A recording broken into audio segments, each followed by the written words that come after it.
Let's you and I talk about the electrifying subject of electricity. And by the way, they ask some pretty tough questions these days on the A&P General Exam about electricity, but never fear, because by the time you and I get done, we're going to be able to answer every question with ease. We're going to take care of it in a flash here. All right, first of all, let's you and I get some definitions out of the way. What is electric current? Well, electric current is electrons in motion. Now, when the current flows in one direction only, it's called direct current. But current that reverses itself periodically is called alternating current. All right, now let's take a look at how you measure current flow, and it's measured in amperes. That's a unit of measurement of electrical current flow. How about, you might ask, little teeny tiny current flows? Well, that would be a milliampere, 1,000th of an ampere. That's written 0.001. Now, if you have a wire is typically called a conductor. Something that limits the flow of electricity is called resistance. So anything that limits the flow of electricity is called resistance. A wire is a conductor. Sometimes a wire has a little bit of resistance in it, however. And so what determines the amount of resistance is the length and the cross-sectional area of the wire. Now, if you decrease the length of the wire, you decrease the resistance. But if you make that wire bigger, give it a bigger cross-sectional area, you also decrease the resistance. So what makes low resistance in a wire is using a big wire, that makes sense, and a short wire. And those two things decrease the resistance in any kind of conductor, particularly a wire. All right, a resistor then is something that limits the flow of electricity. You can have various kinds of resistors, and sometimes you actually build a resistor into an electrical circuit.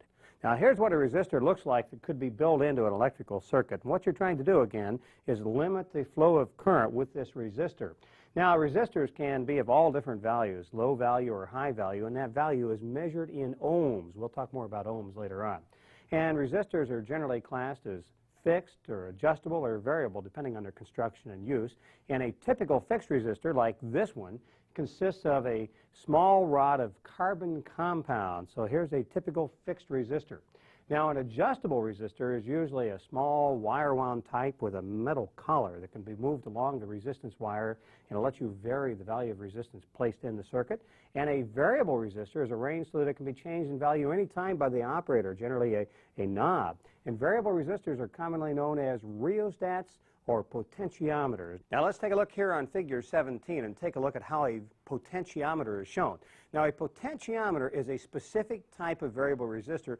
It's one in which the contact can be moved along to a different location and you can pull off the current at that particular point, thereby changing the amount of resistance. And that's a potentiometer. That's how it's shown. It's actually shown with a variable contact like so. Now, a potentiometer is a type of variable resistor. If you did not want to specify a potentiometer and just wanted to say variable resistor, you might take a look at figure 21, and here is a schematic indication of any kind of variable resistor, not specifically a potentiometer, and this is a variable resistor. So anytime you see an arrow going through an electrical component like you have here, that means it's a variable component, and in this particular case, it's a variable resistor. Now, resistors have to absorb a lot of electrical power. That's what they're doing, is absorbing and dissipating electrical power. And electrical power is measured in watts. We'll talk more about that later on. So what determines the wattage rating of a resistor? Well, the wattage rating of an electrical resistor is determined by its size. The bigger the resistor physically, the more power it can absorb. Now, what causes electrons to flow from one place to the other? Well, what it is called electromotive force. And this potential difference between two conductors is measured in volts. So how do you measure electromotive force? You measure it in volts. So that's the potential difference we're going to be talking about. It's measured in volts. That's what causes electrons to flow. And since EMF is measured in volts, you might guess that the FA might want you to know exactly what a volt is, and they do. A volt is the amount of EMF that causes a current rate of 1 ampere through a resistance of 1 ohm. You've got that, nothing to it. It's 1 volt causes a current rate of 1 ampere through a resistance of 1 ohm. Everything is 1. Now let's assume that you wanted to say, I've got 1,000 volts, and you wanted to be scientific about it. You wouldn't say 1,000 volts. You'd say, I have a 1 kilovolt, and that's 1,000 volts, and that prompts the FA to ask you a question. Let's assume the FA says you have 0.002 kilovolts. How many volts is that? All you have to do is multiply that 0.002 times 1,000, use your electronic calculator, and you find out that comes out to 2 volts. Now, the basic mathematical formula that describes how electricity works is referred to as Ohm's law. Let's you and I take a look at Ohm's law. First of all, I in this equation stands for the current, the flow of electrons in amperes. E stands for potential difference in volts, and R stands for resistance in ohms. And by the way, the electrical unit of resistance is an ohm, or ohms. And I remember one time an instructor said to me, John, what's the electrical unit of resistance? And I said, he says, you're right. Okay, let's take a look at it. First of all, the relationship goes like this. The current flow is dependent on the voltage. The more volts, and E stands for electromotive force, and that's E is for volts. In this particular case, it's measured in volts. And the current flow, which is I, depends on the volts. If you have more electromotive force, or the volts are higher, there will be more current flow. What limits current flow is resistance. And the more resistance you have in ohms, the less current flow. So you can see the greater the ratio of volts to ohms, the more the current will be in amps. Now, you're going to need to know this electrical formula right here, this formula.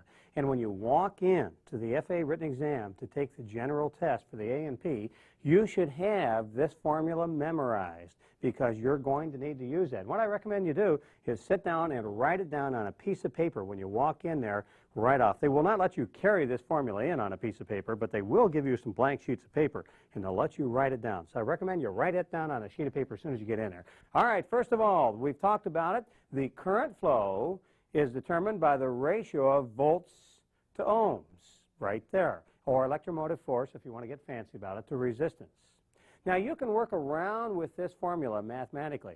Multiply both sides by R, and you get E equals I times R. Now, what does that tell us? Well, what that tells us, if you're crossing a resistance, the voltage drop across that resistance is equal to the current times the resistance. We'll talk more about that later on, but the voltage drop across the resistance is equal to the current. There's the voltage drop. That's electromotive force, E, is equal to the current times the resistance. And then also you can play around with this some more, and you can divide each side, for instance, by I, and you get R equals E divided by I. Now, what does that tell us? Well, that tells us that the resistance is equal to the volts divided by, or the electromotive force, divided by the current in amps. So you'll need to know these three formulas. If you're good at algebra, knowing the first one will automatically give you the other two. But you need to be able to use those three formulas. Now, as you might guess, the FA is going to ask you some questions about this. And once again, when you walk into that test, make sure you have that written down. Now, we said earlier, the voltage drop across the resistance is dependent on what? Well, it's dependent on the amperage of the circuit. Why? Once again, it's the same formula. The voltage drop, which is E, or the voltage difference or potential across the resistance, is equal to the amperage times resistance. So it's dependent on amperage. It's also dependent on resistance, but they ask you this on the test. So the correct answer on the test is it's dependent on amperage. All right, now, you can measure resistance with a device called an ohm meter. Now, here is an example of an ohm meter, and the way you use the ohm meter is you set the scale to the right level you want. Let's assume we have it set on R times 10. Well, what you do is read the resistance off the meter and then multiply it times 10. So let's assume we've done that. We're measuring a resistance, like the resistance we showed you earlier. And let's assume the needle reads 50, and we've set it to times 10. What is the resistance? And the answer is it'll be 500 ohms. Now, let's take a look at figure 7 here, and we'll talk about how to use an ohm meter in a circuit to measure resistance. Well, we have a circuit here. There's a battery in it, but we have an open switch right here. So this is not a continuous circuit through the battery because that switch is open. And then we have a few resistances. We've got a resistance over here and another resistance here and another one here. Now, you could put an ohm meter right here, and that's what this is, an ohm meter. And if you connect it like this, you'd be measuring all the way around these circuits like so, and you'd be measuring the total resistance of these three resistors right here. If you wanted to measure only the resistance of this resistor right here, what you could do is disconnect the terminal at D. If you had the terminal disconnected at D, then this would be the path or the circuit that the ohm meter would be measuring. Now, in this particular case, they're going to ask you a question on the test. They're going to say, take a look at figure 7 here. You have disconnected the ohm meter here at D, and what you have done or disconnected that terminal at D, and now you're measuring this particular resistor, but this resistor has a break in it. What would it read? Well, if it has a break in it, it would have no current going through at all because it's not possible. It would read infinite resistance. Now, there are two basic kinds of electrical circuits. One is a parallel circuit, which gives several paths for electricity to follow, and one is a series circuit. And here's a good example of a series circuit.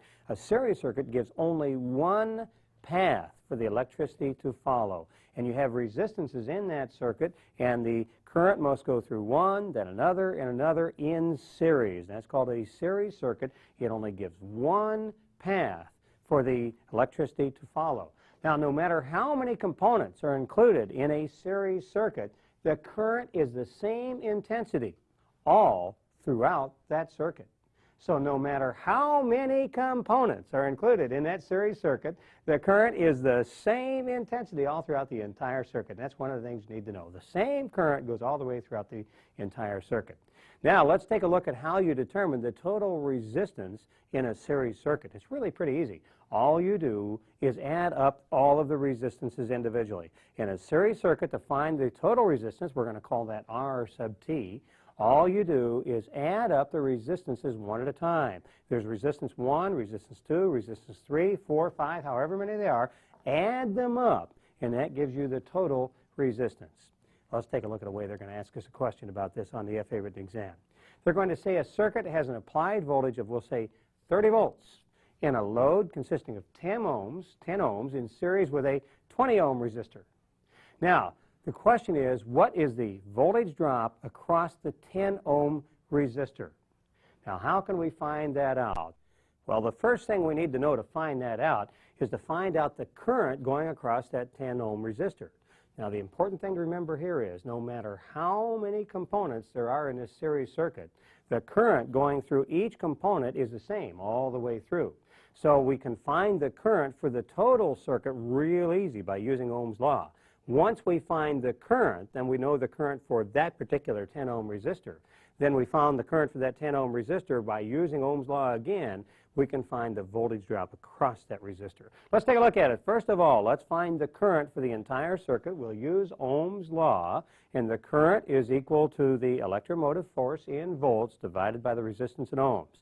The volts, they told us, in this circuit was 30 volts. There were two resistors. All we have to do is add them together with a 10 ohm resistor and a 20 ohm resistor, and the total resistance was 30 ohms. Now, the volts is 30 volts, the resistance is 30 ohms, you divide, and the current is 1 amp or ampere, depending on how you want to pronounce it. It's optional, by the way. So we have 1 amp going through that circuit. Now, that one resistor also has 1 amp going through it. The 10 ohm resistor also has 1 amp going through it because all the components have the same amperage going through them, the same current. All right, so let's find out for that one resistor what the voltage drop is. Now remember we said earlier the voltage drop for a resistor is equal to the current times the resistance. And the current is 1 amp, the resistance is 10, 1 times 10 is 10, so the voltage drop across that resistor is 10 volts. So you see, once you have Ohm's law nailed, you can solve these kinds of questions they're going to ask you on the test. Let's do another one. This is obviously too easy for everybody. And so let's assume you have 3 resistors of 3 ohms, 5 ohms, and 22 ohms. They're all in series. And let's assume you have a 28-volt circuit. Now, what is the current that will flow through the 3 ohm resistor? What's the current that will flow through that 3 ohm resistor? Well, once again, we need to figure out the total resistance, and then we're going to find the current flying through the whole circuit. Once we know the current through the whole circuit, it's the same all the way through each of those components in a series circuit. So let's find out the total resistance. All we have to do is add the resistances, because remember that in a series circuit, the total resistance is the sum of the individual resistances. And so we do this, and we get a total of, let's 3 plus 5 plus 22, and I get a total resistance of 30 ohms in that circuit. Now, once we know the total resistance in that circuit, now we can use Ohm's law and find the current in that circuit. And that's all we need to know, because the current for each resistor is exactly the same. That's one of the rules. Okay, here we are, Ohm's law. The current is equal to the electromotive force in volts divided by the resistance in ohms. The electromotive force in volts was 28. They told us that, and we just figured out the total resistance for the circuit is 30 ohms. So the current for the entire circuit is 93 amps, and that's the answer to the question. Let's do another one. This time, they're getting a little bit tricky. They say you have a lead-acid battery with 12 cells, and each cell is 2.1 volts per cell, and they're connected in series. And then they're going to say that you have a 10 amps furnished by that battery to a 2 ohm resistance, a circuit with a 2 ohm resistance. Now, if that's the setup, the question they're asking you is, what is the internal resistance of the battery? Oh my God. Never fear. It's a lot easier than that. Let's take a look at it. First of all, to find the total voltage of the battery when the cells are connected in series, you take the volts for each cell, which is 2.1, and multiply times the number of cells. We'll talk more about that later on, but if the battery is connected in series, its cells are, that's the formula for finding the voltage of the battery. You use your electronic calculator and take the 2.1 times the 12 cells, and you're going to get 25.2 volts. So the entire circuit, the electromotive potential of that battery is 25.2 volts. Now, let's figure out the resistance for the entire circuit. Formula for resistance is equal to volts, the electromotive force expressed in volts, divided by the current in amps, and that gives us the resistance. Now, if you remember, the voltage we just figured out is 25.2, and they told us that circuit had 10 amps in it. They told us that in the question. So what is the resistance? The total resistance of the circuit was 2.52 ohms. Now, wait a minute. They told us the resistance in the circuit was 2 ohms. Now we figured out mathematically the total resistance of the circuit is 2.52 ohms.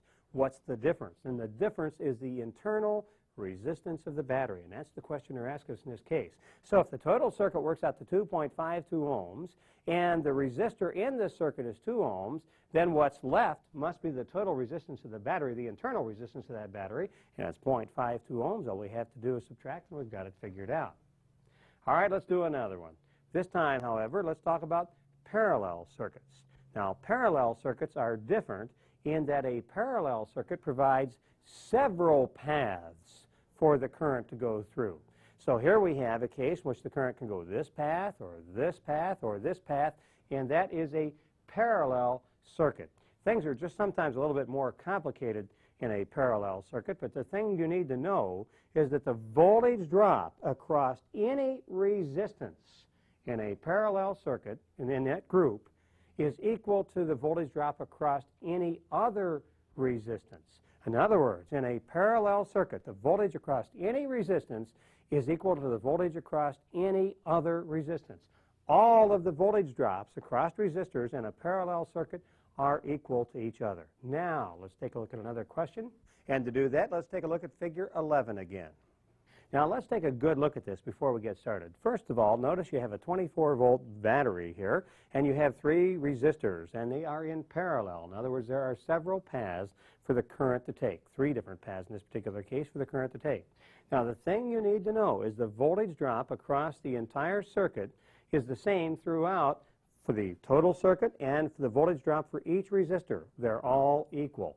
And so what is the voltage drop across the entire circuit? 24 volts. That means there's also the same voltage drop across resistor 1, resistor 2, and resistor 3. Now let's take a look at the question they're going to ask you. It's going to be very simple. The question is, what is the voltage drop across the 8 ohm resistor? Well, let's take a look at it one more time. It's 24 volts across each resistor, so for the 8 ohm resistor, it's got to be 24 volts. That's unbelievably easy.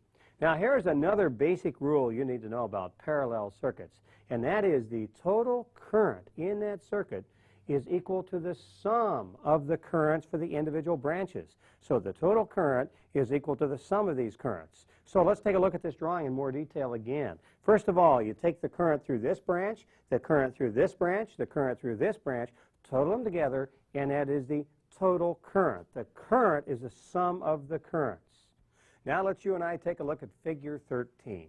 And they're going to ask you, what is the total current flow in this circuit in figure 13 on page 6? Well, what we have to do is figure out the current on each of these different paths. There are 3 paths to go. You figure out the current for each one of those paths and then add them up for the total current, because there are 3 paths for the current to go. Now let's take a look at it. How many volts is this circuit? The circuit is 12 volts. So there is a 12-volt drop across each one of these resistances. We know that to begin with.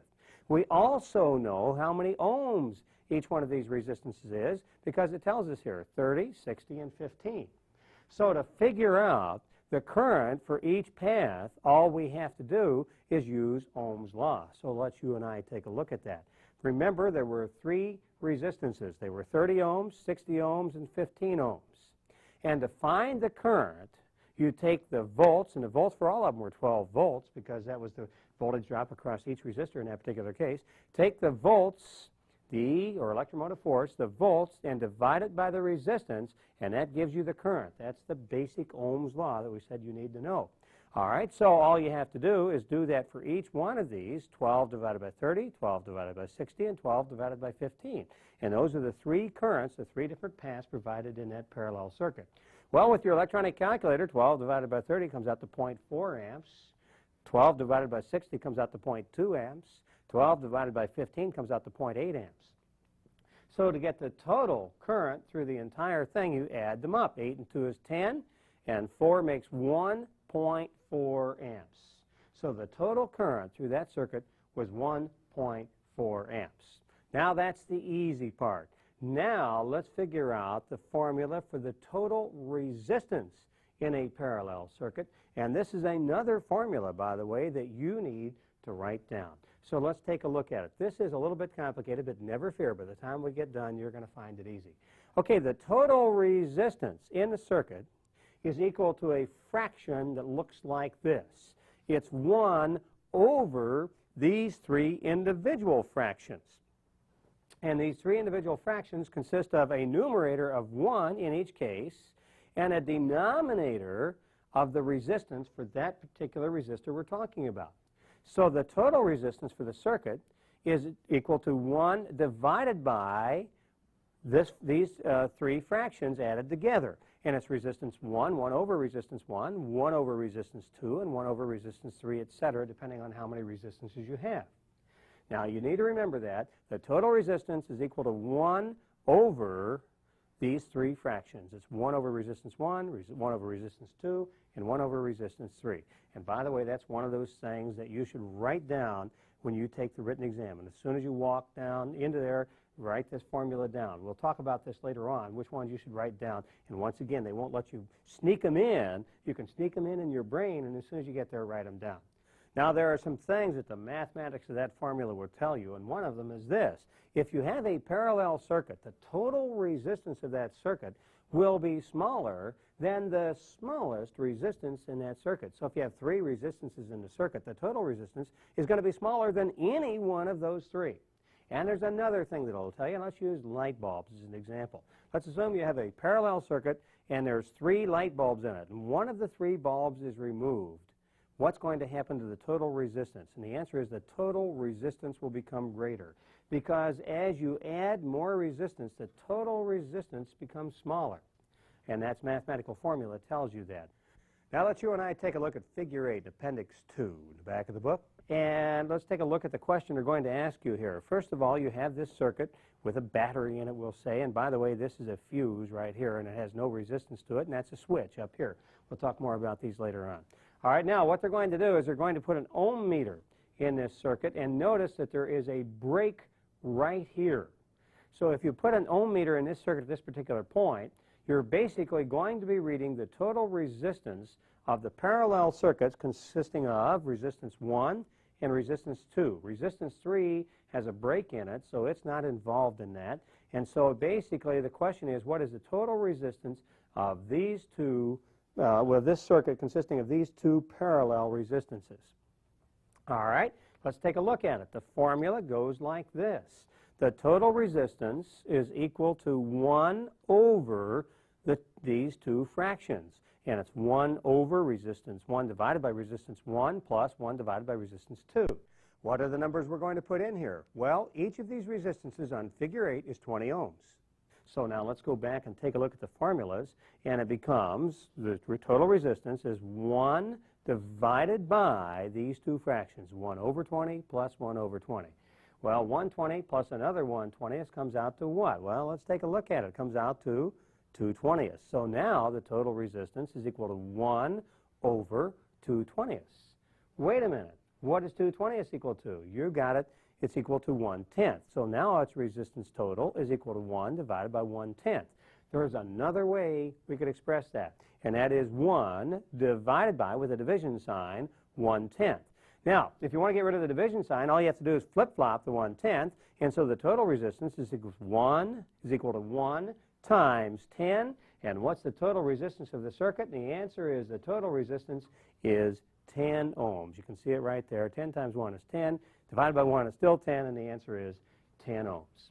All right, let's take a look at another one. They're going to say, all right, let's assume you have a circuit that contains 5 lamps in parallel. And 3 of those lamps have 6 ohms each. 2 lamps have 5 ohms each. And it's a 28-volt circuit. How many amps are in the circuit?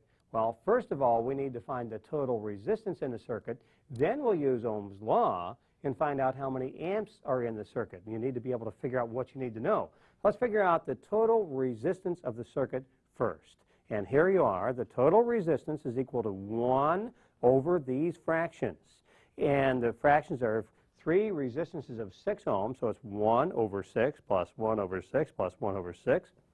And 2 resistances of 5 ohms, so you got 2 more, plus 1 over 5 plus 1 over 5. That is your formula. Boy, if you can remember that, this will be just duck soup for you. All right, now we have 3 of these 6s, so it's 3 6. So 1 6 plus 1 6 plus 1 6 comes out to 3 6. And 1/5 plus 1/5 comes out to 2/5. So now the resistance total is equal to 1 divided by these two fractions, 3 6 plus 2/5. Well, 3 6 is a half, and 2/5 still comes out to 2/5. So let's find out where we're going from there. Who knows where we're going from there? Well, where we're going is we're going to use our electronic calculator. And 1/2 is 0.5, 2/5 is 0.4. So now the total resistance is 1 divided by 0.5 plus 0.4. And the total resistance now is 1 divided by 0.9. You can see where we're going. Use your electronic calculator. And the total resistance is 1.11 ohms when you use your electronic calculator. Now we've got the total resistance. Let's use Ohm's law and figure out what the current is, because that's what the question is. What's the current? All right, the Ohm's law for current says you take the volts or electromotive force divided by the resistance, and that will give you the amps or the current. Now, they told us in the problem that it was a 28-volt circuit. And we just figured out the ohms was 1.11 in resistance. And so you take the 28 divided by 1.11, and you get 25.23 amps. All right, let's you and I do another one. And to do that, let's take a look at Figure 6 and Appendix 2 in the back of the book. And they're going to say, all right, let's assume you've put the ohm meter in the circuit right here like so. And what the ohm meter will be reading then is these parallel circuits. But they say, wait, hold the phone. Because if you look at R5, you'll notice it's disconnected. This resistance is disconnected at the junction with R3 and R4. So R5 is out of the picture. So the question is, what will this ohm meter read? Well, if you take a look at this, here's what the ohm meter will read. It will read the parallel circuits of R1, R2, and R3 and 4 are in series. They will be treated as one resistance. R5 is out of the picture, so the ohm meter will read these parallel circuits with R5 out of the picture, and R3 and 4 actually being in series with each other will treat them as one resistance. All right, now let's take a look at the mathematics of what we're going to have to do this. And here's the way it's going to work. The total resistance, and that's what we're asking here, is what will the ohm meter read? It'll read total resistance. The total resistance is equal to 1 divided by, and it's 1 over R1 because R1 was one resistance path, 1 over R2 because R2 was another resistance path. And remember, R3 and 4 are in series. We'll treat them as one resistor. So all we have to do is add up the value of those two together, so it's 1 over R3 plus R4. Now let's go back to that drawing one more time on figure 6 and get the numbers to put in there. And we have to have the numbers to do that. So let's you and I go back to figure 6, appendix 2, and get those numbers. And we do that. We can look in here real close, and I think R1 comes out to, well, let's take a little tighter look at that. R1 comes out to 12 ohms, R2 is 6 ohms, R3 is 6 ohms, R4 is 6 ohms, and we can ignore R5 because it's out of the picture. Now, let's go back to the math and fill in those things. R1 is 12 ohms, R2 is 6 ohms, and R3 and 4 each 6 ohms. And so now you have the total resistance is 1 over the fraction 1/12 plus 1/6 plus the fraction 1 over 6 plus 6. You can see what's going to happen next. We'll add that 6 plus 6 together, and everything's the same. Now it becomes 1 over 12. Let's take a look at the next one down here that we're going to. And we have now RT is equal to 1 over the fraction 1/12 plus 1/6, but that's 2/12 plus 1/12 because that became 1/12. And so 1 plus 2 plus 1 comes out to 4/12. So now the total resistance is equal to 1 over the fraction 4 divided by 12. Let's take a look at the next item down there again. And 1 over 4 divided by 12, well, 4 divided by 12 is 1/3, so now it becomes 1 over 1/3. Now, another way to express 1 over 1/3 would be the total resistance is equal to 1 divided by 1/3. And if you want to get rid of that division sign, all you have to do is flip-flop these two, and the total resistance becomes 1 times 3 over 1, and the total resistance is 3 ohms. Now, the thing you need to remember about that question is that you use the formula for parallel resistors, but if you have resistors in series, you don't have to use that formula. You just add them together as far as those resistors that are in series are concerned. Now, let's make life a little more complicated because, after all, that's what the FAA is going to do to you in the test, so we might as well do it now. So let's take a look at figure 14, appendix 2 in the back of the book. And you see a circuit that looks like this. And, oh, my God, this is complicated. This is a combination of series and parallel circuits. First of all, you start off with this circuit right here, this resistance in series.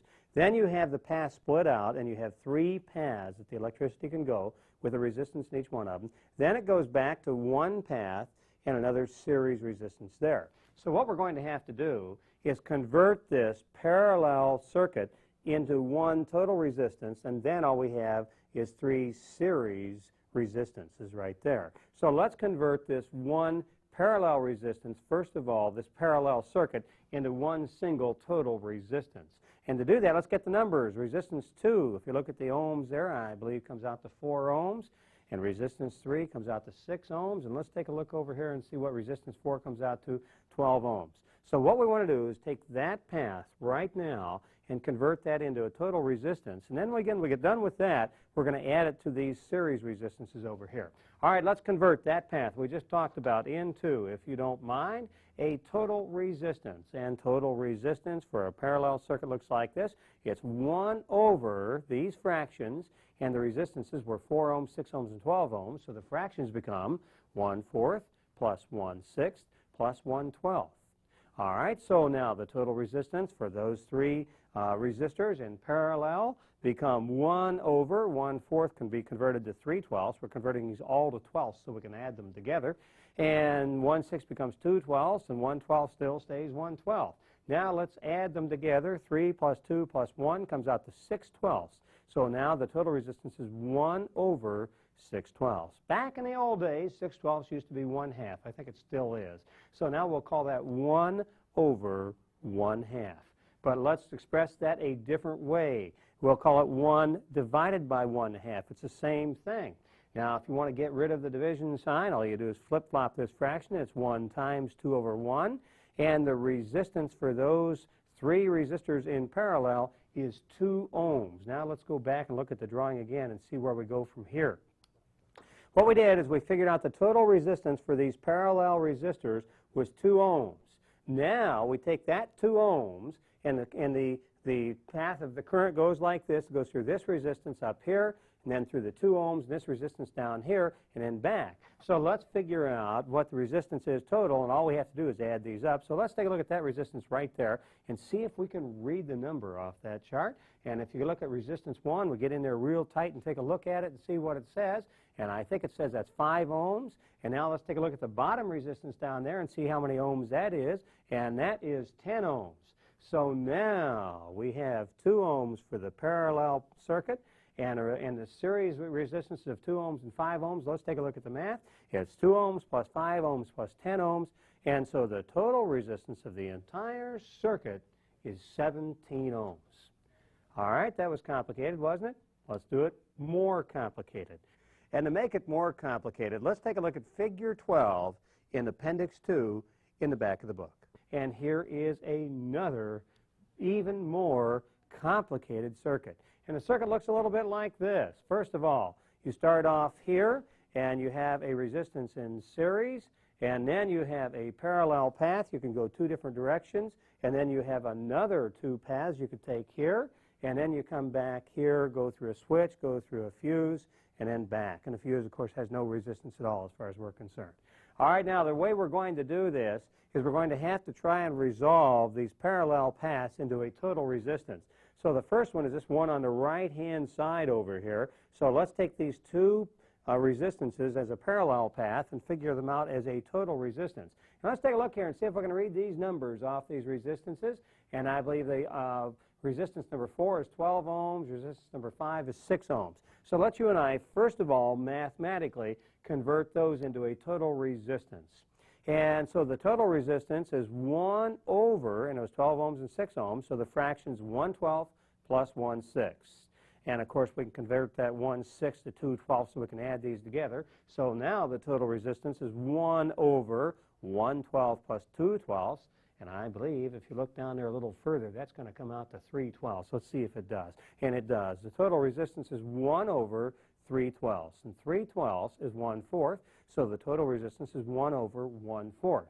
Do you think that there's going to be another way to express that? There sure is. And it's 1 divided by 1/4. If you want to get rid of the division sign, you just simply flip-flop the fraction, and it's 1 times 4 over 1. So that path, the total resistance, is 4 ohms. Let's you and I go back and look at Figure 12 one more time.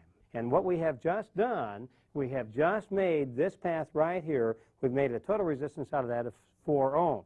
So now if you look at where this current can go, current starts out here, we have a resistor here, and now we have a resistor here and a resistor here. We have parallel paths, or more than one path, but we've reduced this to 1 path. So what we have to do now is add this resistance to this resistance, and that gives us a path here, and then we'll have to figure out these 2 paths right here. This resistance, R2, is 12 ohms, and we just figured out that the resistance we were working on just now was 4 ohms. So let's take a look at the math of adding those 2 together, and all we have to do is add those 2 in series together. It's 4 ohms plus 12 ohms, and then it comes out to 16 ohms. So now let's go back and look at the drawing and see where we're going from there. All right, first of all, we have said now that we have this first path, we have a resistor here, and we have a path here. The total path is 16 ohms, and we have another path here that it could go, which in this case, if you look at that carefully, is 4 ohms. So now we need to convert these 2 paths, these 2 paths here and this path, into 1 total resistance. And so what we have is, if you remember, 16 ohms and 4 ohms. So let's take a look at the math for converting those paths into 1 total resistance. And we have 1 over, and it was 16 ohms and 4 ohms, so the fractions are 1 over 1 divided by 16 plus 1 divided by 4. And we can convert that 1/4 into 16ths. That's 4/16. Now we can add them together, and so it becomes 1 over 5/16. Do you think that there's going to be another way of expressing that? Well, I bet if you look down there, you'll find that works out to 1 divided by 5/16. If you want to get rid of the fraction, you flip-flop it, and it's 1 times 16/5, or 3.2 ohms. Now, let's take a look at where we're going to go from there. And to do that, let's you and I take a look at the drawing one more time. So here we are looking at that drawing one more time. And the paths we have just figured out is that we have 3.2 ohms for this entire pathway from here to here all the way. So now all we have is this resistance here plus this entire mess now has been resolved to 3.2 ohms. So all we have to do is add them together because they're series circuits. So let's take a look at the mathematics for adding those two together. And when you do that, you get 3.2 plus 18, and you get 21.2 ohms. Let's one more time look at that drawing to see what we did on figure 12. And what we did is we tried to resolve these parallel paths into a total resistance. We said this is a series resistance. There's only one path here, but now we have two paths. And if we go over here, we have a path with these two together. So we resolved these two right here into a total resistance. Then when we got done with that, we said, all right, now this is a series. So we added the total resistance here to this resistance here, which is in series, added them together, and we made them series. But now you have to take this whole mess and take these two paths and make a total resistance out of them. And we did that, and now all we had then was two series resistances to add together. See, there's nothing to that stuff. We've been doing pretty tough questions. It's time for you and I to do an easy one. So let's take a look at figure 11. And the question is going to be, what is the total current flowing in the wire between points C and D? Well, let's take a look at figure 11. First of all, we have a 24-volt battery, and then we have a fuse right here, which has no resistance as far as we're concerned. And then C and D is what we're talking about. So we'd have the current going, it could go this way, or the current goes this way. Of course, it goes both ways. And then we have these two parallel resistances and then back. So all we have to do to find out the total current, we have to figure out the resistance of this circuit that involves the wire between C and D. Now, we know the volts, and if we know the resistance for that path, then we'd know the current because we'd use Ohm's law to figure that out. So all we have to do is resolve this parallel circuit into a total resistance. And we have 10 ohms and 40 ohms. Let's figure out the resistance. Then we'll use Ohm's law to figure out the current. See, I told you this was an easy one, so let's take a look at the math on it. It's resistance 2 and resistance 3. So the total resistance for resistance 2 and 3 goes like this. 1 over the fractions 1 divided by resistance 2 plus 1 divided by resistance 3. And the resistances were 10 ohms and 40 ohms, so it becomes 1 over 1/10 plus 1/40. Now let's take a look at how we're going to solve the rest of this down here. To add these two together, we'll convert that 1/10 into 4/40, so we can add them together. So the total resistance is 1 over 4/40 plus 1/40, and we add those two together, and the total resistance is 1 over 5/40. Now, let's take a look at what 5/40 works out to. Well, first of all, instead of dividing it 1 over 5/40, let's express it another way, 1 divided by 5/40. And to get rid of that division sign, all we have to do is flip-flop the fraction, and it's 1 times 40 divided by 5, and we can use a calculator for that. And 40 divided by 5 comes out to 8, and the resistance is 8 ohms. Now, Ohm's law says if we know the volts, which was 24, we know the resistance, which is 8, to get the current, all you have to do is divide the volts by the resistance. So 24 divided by 8, and we'll take a look and see what the current is. And the current on the wire between C and D was 3 amps. And that is back to an easy one again. Now, this one drawing is going to cover 3 concepts the FAA wants you to know about, and that is diodes, rectifiers, and transformers. Let's talk about diodes first. A diode is basically an electrical check valve. It allows the current to flow in only one direction. So you have the current going like so. It goes past the diode, but it can't go back. And that is a diode, and that's the purpose of it. A diode can either be a tube or a transistor, and this is the symbol for a transistor diode like so. Now, a diode, then, you can think of as a check valve, and they're used in rectifiers. Now, a rectifier is a circuit that converts alternating current, which reverses itself periodically, to direct current. You can see how it works. If you have alternating current that's reversing itself, this diode lets the current go this direction, but not that direction. So what you have now is intermittent direct current. Now, if you had opposite phase alternating current down here reversing itself, this diode lets it only go in one direction. And if it's the opposite phase, it's going at the different time than this is, so that these two join to be direct current going out this direction, and that's a rectifier. And that's the whole purpose of it, and diodes are used in rectifiers.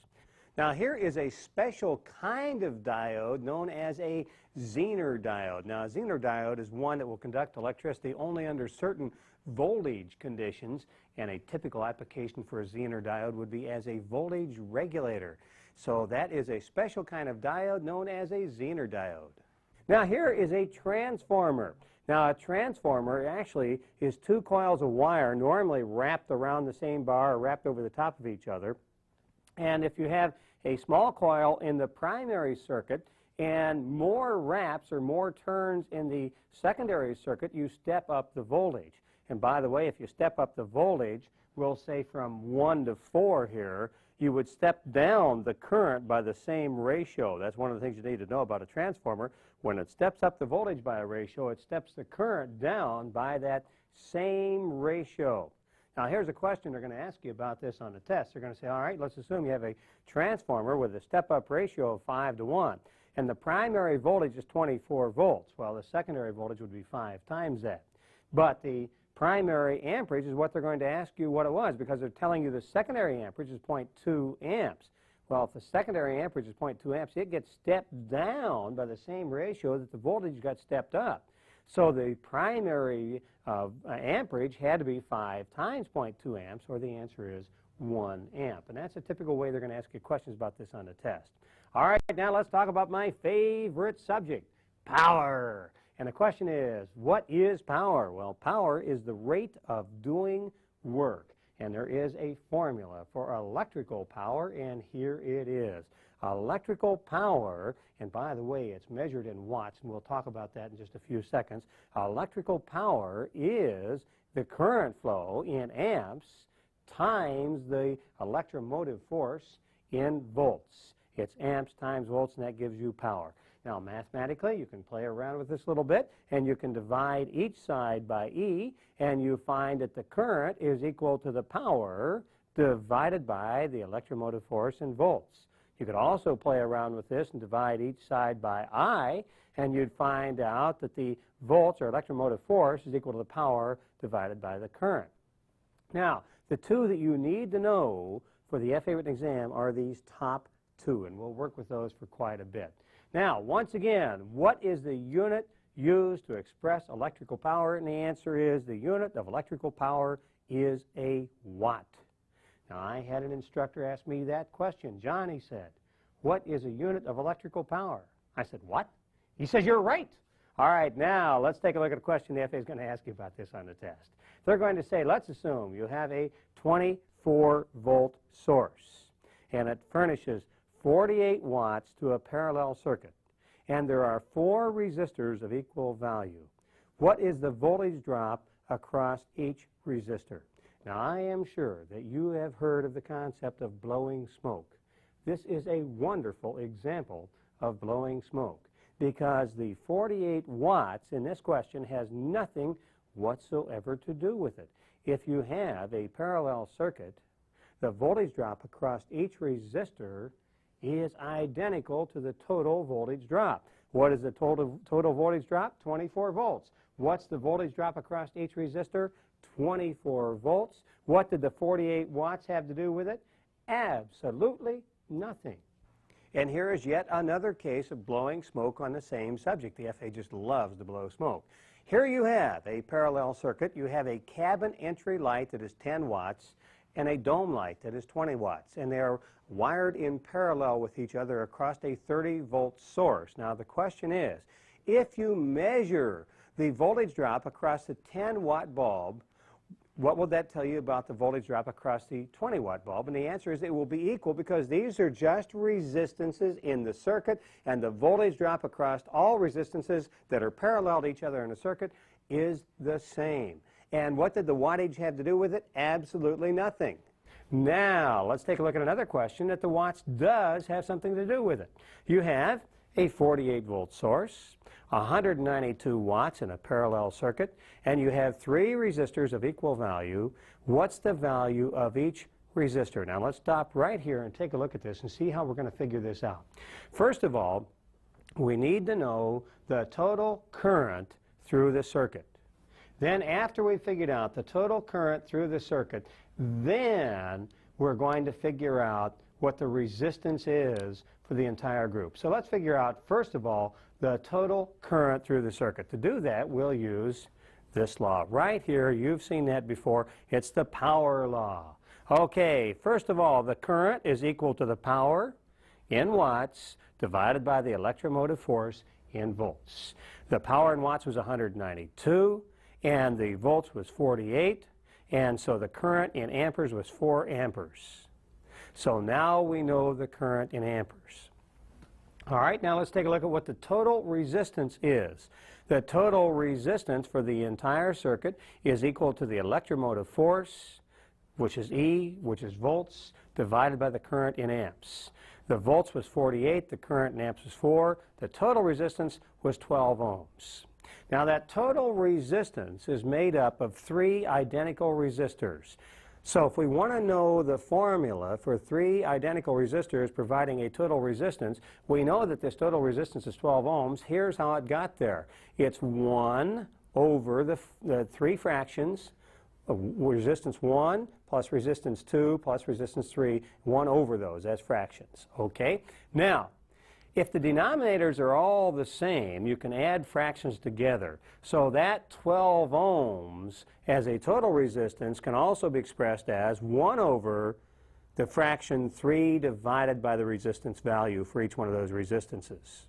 Now we can simplify that expression just a little bit. The 12 ohms total resistance is equal to 1 divided by 3 over the individual resistances. Now, we want to get rid of the division sign. All we have to do is flip-flop that fraction, as you know. So that total resistance is equal to 1 times the individual resistances divided by 3. And now we can begin to see that we can figure out the value of each individual resistance. And so that total resistance of 12 ohms is equal to R. That's the individual resistance of each resistor divided by 3. Multiply each side by 3, and you find out the value of R is 36 ohms. The value of each one of those individual resistors is 36 ohms. All right, so what we did first of all is figured out the current for the entire circuit. Then we figured out the resistance, here, current for the entire circuit. Then the resistance for the entire circuit. Then we used the formula for parallel resistance, parallel circuits. And then we found out the value of R, which is each one of those resistances. You guys have got it made. You're doing fantastic. All right. What's the operating resistance, the next question says, of a 30-watt bulb in a 28-volt system? And the question is, what is the resistance? Well, first of all, let's figure out the current, and then we'll figure out the resistance. That makes it pretty easy. The current works out of a formula like this. Here's the current is equal to the power in watts divided by the volts.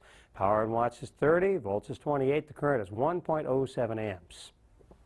Once we know the current, then we can figure out the resistance with Ohm's law.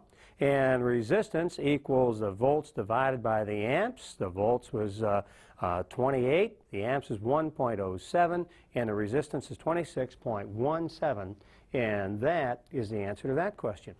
Let's take a look at another question involving parallel circuits. The FAA is trying to make your life complicated with these parallel circuits, and they're doing it. Let's take a look at the question they're going to ask. First of all, they say that you have a 24-volt source, and that's the voltage that's required to furnish 48 watts to a parallel circuit, and this circuit contains 2 resistors of equal value. Now the question is, what is the value of each resistor? Oh my God. We can figure it out, never fear. Let's take a look at another bit of information they give you that's extremely valuable. They tell you that the total resistance in this circuit, they give you this formula, the total resistance is equal to the voltage squared divided by the power. So they give you that formula. That's a tremendous help. So now all we have to do is plug in some numbers. We know that the total resistance is equal to voltage squared divided by power, and the voltage we know was 24, and the power was 48 watts. So you take the 24 times 24 divided by 48, you do that with your electronic calculator, and you're going to get 12 ohms. And so right now we know the total resistance in that circuit is 12 ohms. Now we talked about earlier the formula for the resistance when they're in parallel in a circuit, and it's 1 divided by 1 over R plus 1 over R. And in this case these resistors are equal to each other, so this value of R is the same in each case. So that 12 ohms resistance, that's that total resistance, is equal to 1 divided by, and you can factor out 1 over R here, and it's 1 plus 1 times the quantity, 1 divided by R, and it's the same as 1 plus 1, that quantity, divided by R. So we factored out that 1 divided by R, and it's 1 plus 1, that quantity, times 1 divided by R, which is the same as anything divided by R over R. And now we have the total resistance, that was 12 ohms, is equal to 1 over, and this is 1 plus 1, that comes out to 2. 2 divided by R. So that's all there is to it. And so the total resistance is 1 divided by 2 divided by R. Well, to multiply, all we have to do is flip this. So it's total resistance at 12 ohms is equal to 1 times R divided by 2. Okay, 1 times both of these means the total resistance is equal to R divided by 2. That's all there is to it. And the total resistance was 12 ohms, and so 12 equals R divided by 2. Multiply both sides by 2, and R comes out to 24 ohms. The value of each resistor comes out to exactly 24 ohms. Well, let's do it a little bit more complicated. Question is, how much power must a 24-volt generator furnish to a system with the following loads? And this is the following loads right here. We have a 24-volt generator. You have one motor that's 75% efficient, and it's 1/5 horsepower. You have 3 position lights in the airplane. They're 20 watts each. You have one heating element that is 5 amps, and you have one anti-collision light that is 3 amps. How much power is required? Well, we have watts here, we have horsepower here, we have amps here. Let's convert this all into watts. First of all, let's figure out the motor. Now, there is something they give you that you absolutely have to have, and don't panic because you don't know this, because they tell you this. What they tell you is that 1 horsepower is 746 watts, and you do not need to memorize that. They tell you that when they give you the question. Now, this motor was only 75% efficient, so in order to get 1 horsepower, you actually have to have 746 watts divided by 0.75, or 75%. That would come out actually closer to about 1,000 watts. And we weren't actually looking for 1 horsepower in this case. We were looking for 1/5 horsepower. So what we'll do is we'll take 1/5 times 746 divided by 0.75, and you find out this motor requires 199 watts. Now, they told us also they had 3 position lights, and each one of those was 20 watts, so 3 times 20 is 60 watts. And they also told us we had a heating element, but they said the heating element was 5 amps, not watts. And so we need to convert that into watts, which is power. And so what you do is use this formula for power, and you take the current times the voltage, or the electromotive force, and that gives you the power in watts. So it was 5 amps times the 24 volts gives us 120 watts. All right, now let's take a look at the rest down there. The anti-collision light was 3 amps. And a 24-volt system, so we can do the same thing.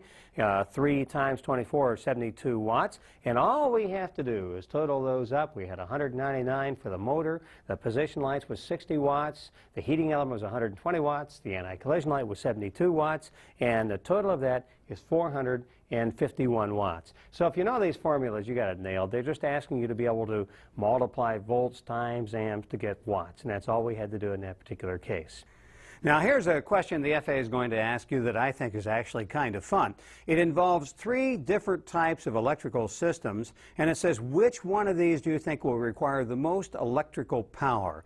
Well, let's take a look at each of these 3 situations one at a time. In the first one here, you have 4 30-watt lamps, and they're arranged in a 12-volt parallel circuit. Now, they ask you about power, and what's the term you use to describe power? It's watts. So they've already told you you have 4 30-watt lamps, so the total power is going to be 4 times 30, or 120 watts right there, and that is deceptively simple, so the first circuit is 120 watts. Well, that's pretty easy. Let's do another one. Now you have a 24-volt anti-collision light circuit. It consists of 2 light assemblies which require 3 amps each during operation.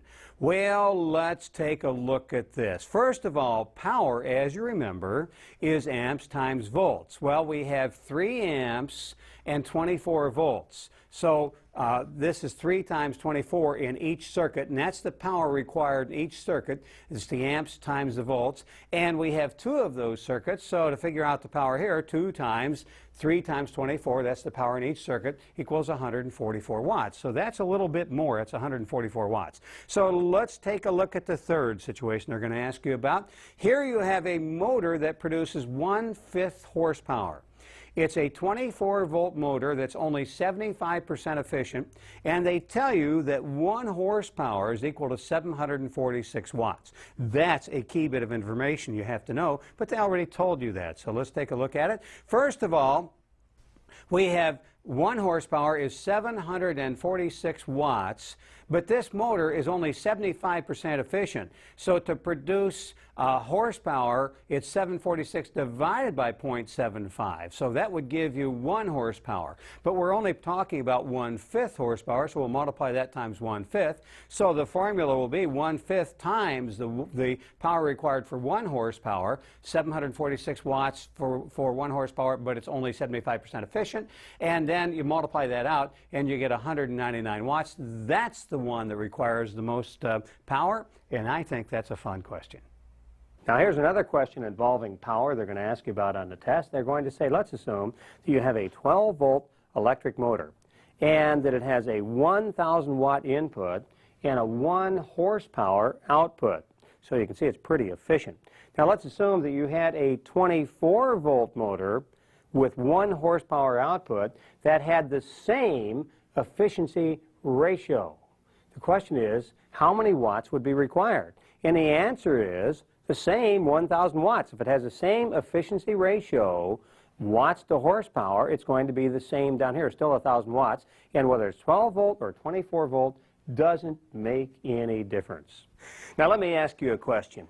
Do you think that even in the most remote stretches of your imagination that the FAA could ever be deceptive?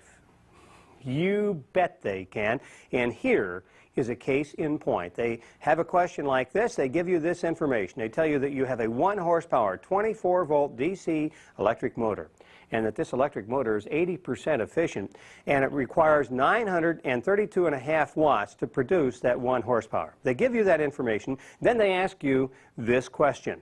They're going to ask you, how much power will a 1 horsepower, 12-volt DC electric motor require if it's 75% efficient? How much horsepower or watts will be required to produce that 1 horsepower?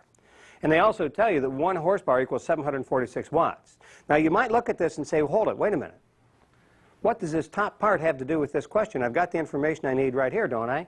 And the answer is, this top part had absolutely nothing to do with the question. They just threw that in there to confuse you. It works, doesn't it? Well, now, if this engine, this motor, were 100% efficient, it would take 746 watts to produce this 1 horsepower.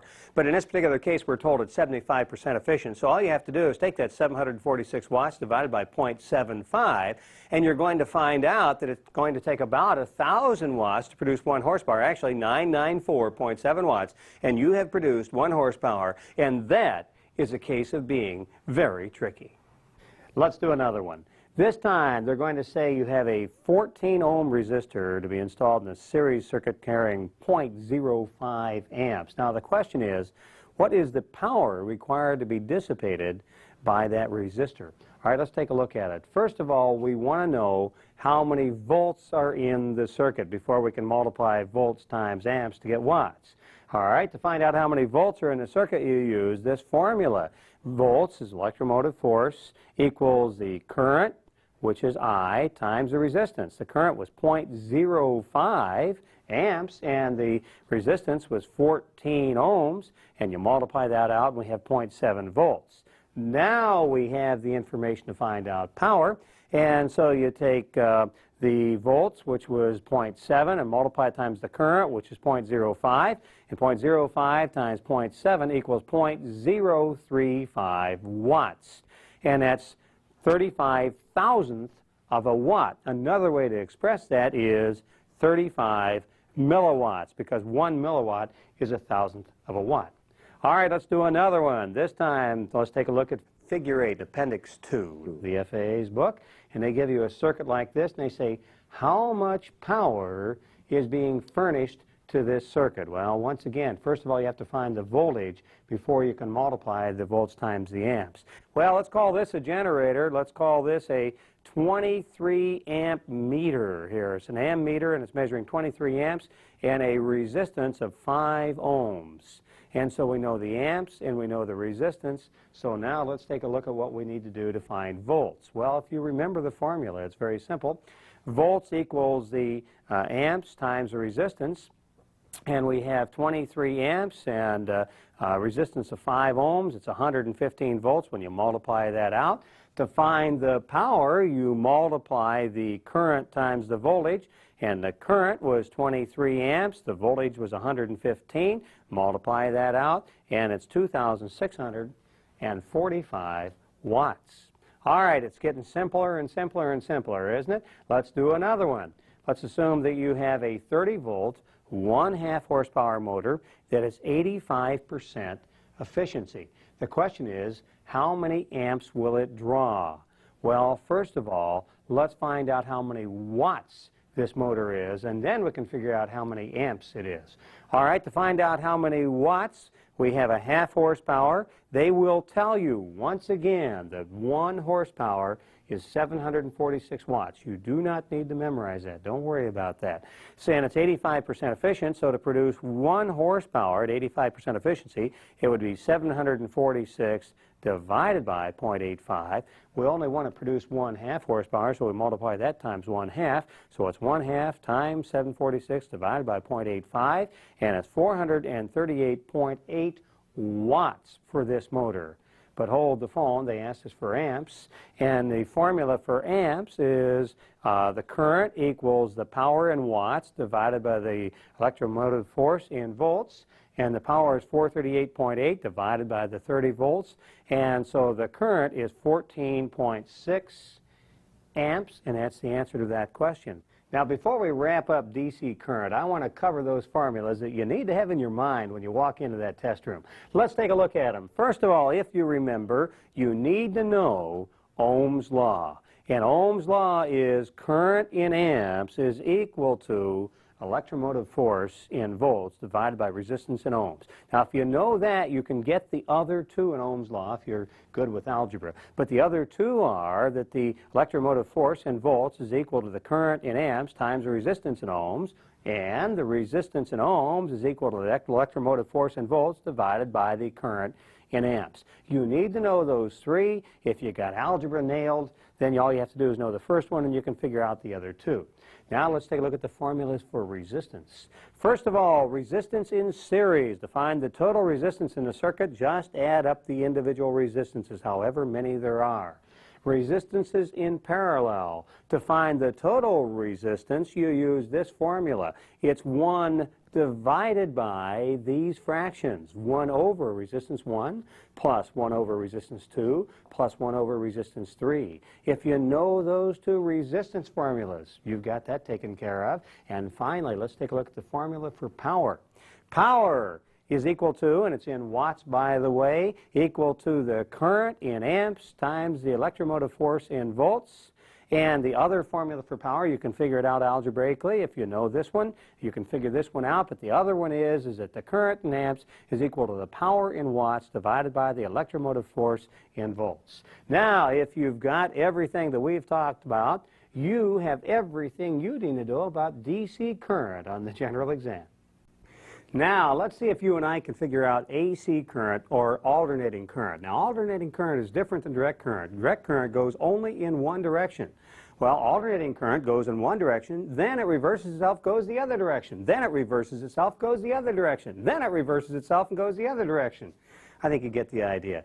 Alternating current periodically changes in direction and continuously changes in its magnitude. Now, if you look at it in a sine wave, you'd see what I'm talking about. Here's what it would look like in an oscilloscope. And this is a sine wave on an oscilloscope, and it describes or shows you what alternating current looks like. Now, here's the midpoint, and you have the alternating current first going one direction and very low intensity, and then it increases its intensity, and then it begins to level off, gets weaker, then changes direction, goes the other direction, gets stronger in intensity the other direction, weakens off, and so on, back and forth and back and forth.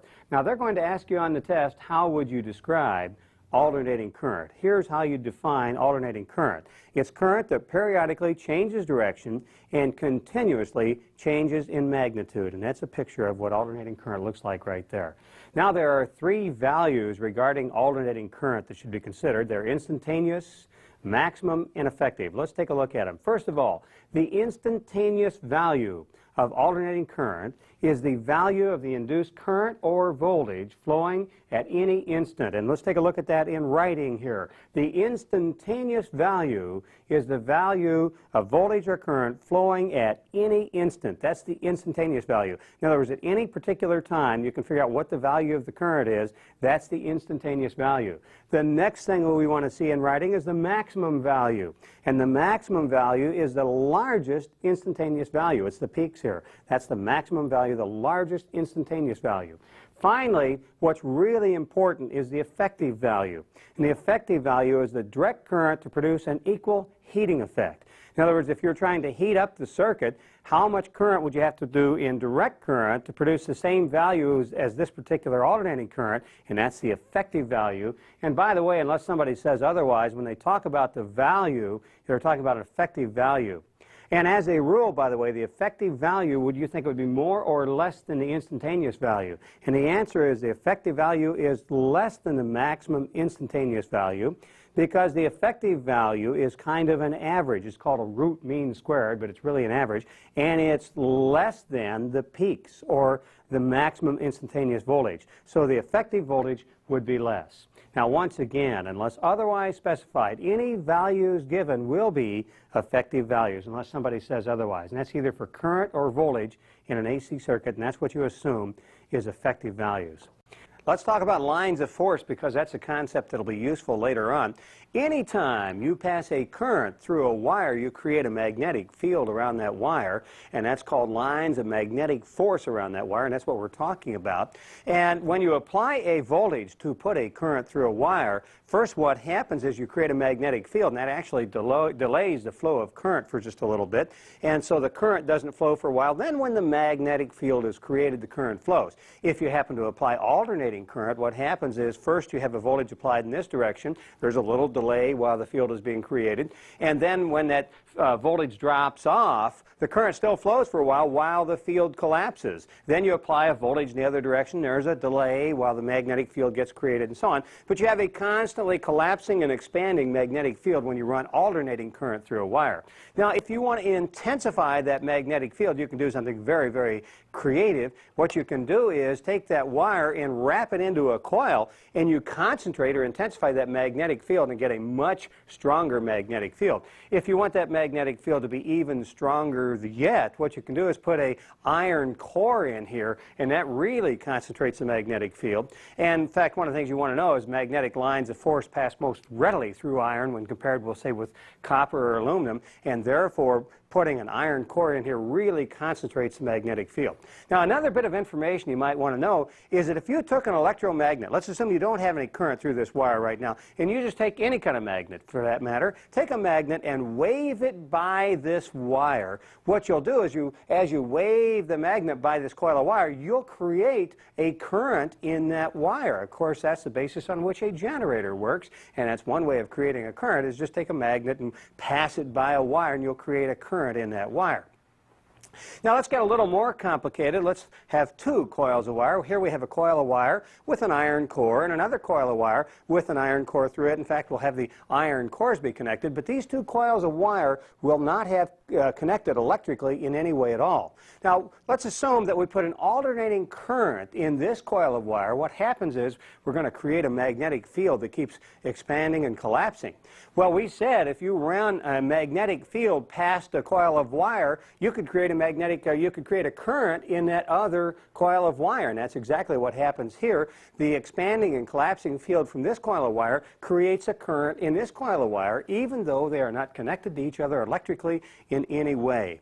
So transfer of electrical energy from one conductor to another without the aid of any kind of electrical connections between the two, that is called inductance. And this arrangement is called a transformer, where one coil creates a current in another coil over here, and the basis for transformer operation in the use of alternating current is what is known as mutual inductance. A magnetic field from one coil induces a current in the other, and that's called mutual inductance. So when you create a coil of wire in a circuit, you are creating what they call an inductor in the circuit. Now let's assume that we have an electrical circuit and we have a couple coils of wire. If you have one after the other, then you have more inductance. In fact, when you put two inductors in a circuit, what happens is the total inductance is equal to the sum of the individual inductances. So now we have two coils, we have twice as much inductance. That means twice as much magnetic field, and in some conditions twice as much impedance to the flow of current while that field is being created.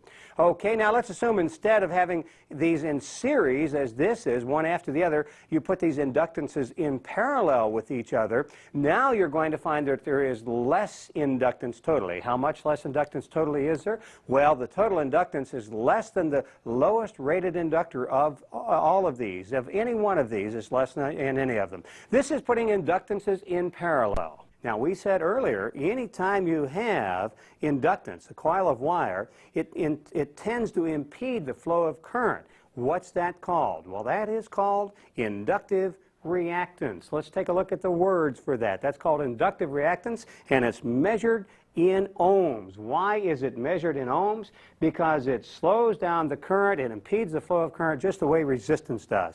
And so it's called inductive reactance, and it's measured in the same unit that resistance is measured in a direct current, and it's called ohms. The unit is ohms. What is inductive reactance? Well, it's the inductive reactance is the opposition of the flow of a coil to the flow of alternating current. It tends to slow the current down. And remember, it does it it makes the current flow 90 degrees later than the voltage. Now let's take a look at a circuit here and see if we can make some sense out of it. Here we have a circuit, we'll say with a generator in it, and we have some resistance, some capacitance, and some inductance. And this is a typical circuit. We'll talk more about this later on. Now, as you increase the frequency of the current going through here, you change the rate at which these lines of force expand and contract around this inductance. And the higher the frequency of the current, the more inductive reactance there is. It tends to impede the flow of the current, and because it changes, expands, and collapses the magnetic field much more rapidly. So an increase in frequency will cause an increase in inductive reactance, and also the more the natural inductance, the more the coils of wire around there will change the inductive reactance. So an increase in inductance itself, and that is how many wires are wrapped around there, how tightly they're wrapped, whether or not you have a core in it, that will change the inductive reactance, and also the frequency of the alternating current changes the inductive reactance. So those are the two things that will change the inductive reactance to a current. Now, there's another thing installed in this current we haven't talked about here. We'll talk about that, and that is capacitance.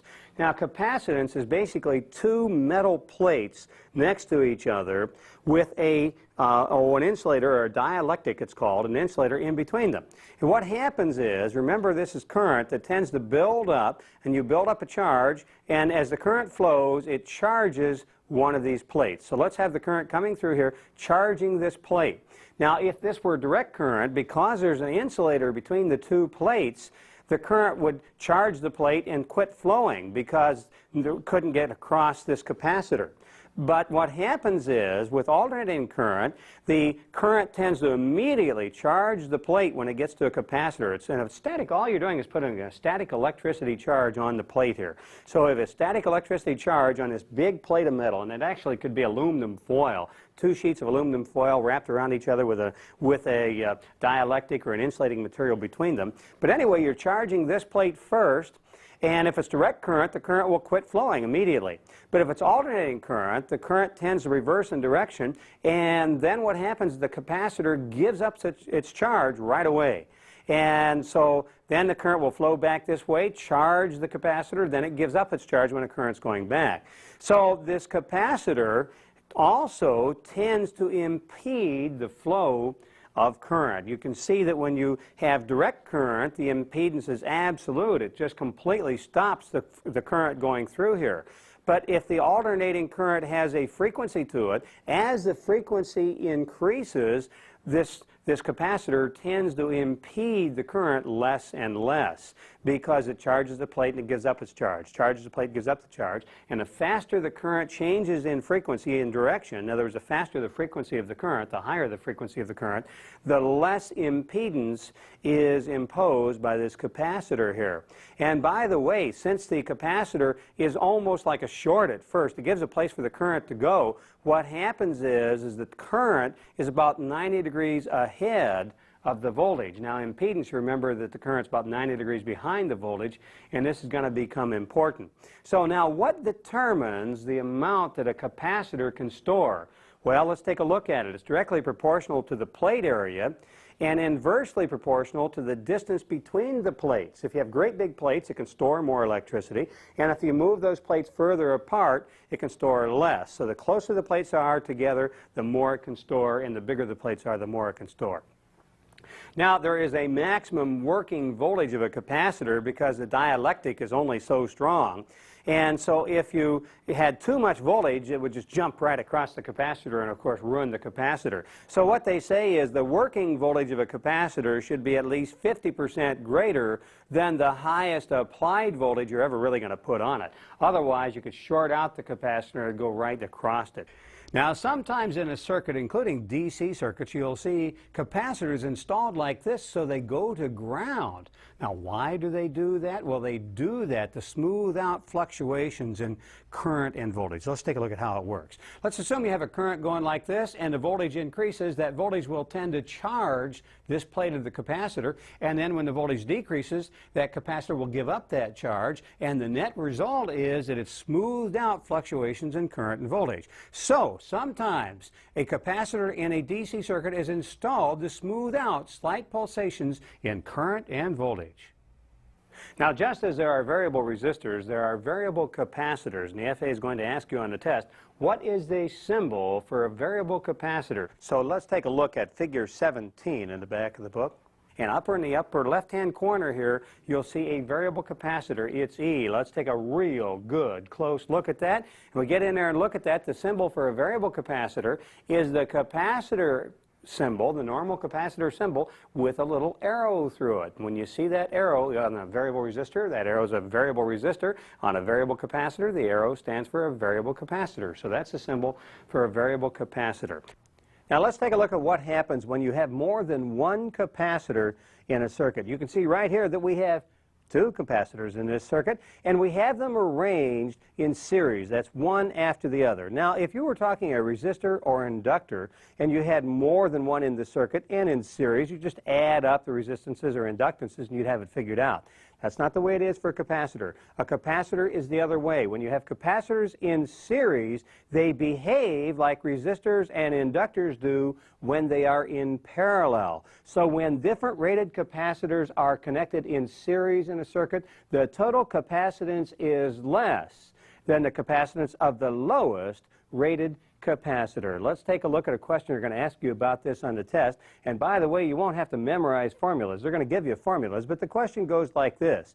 You have 3 capacitors in series. 0.02 microfarad, 0.05 microfarad, and 0.10 microfarad. By the way, instead of working in farads, let's keep it in microfarads. All we have to do is keep it the same. Now, they're going to ask you, what is the total capacitance?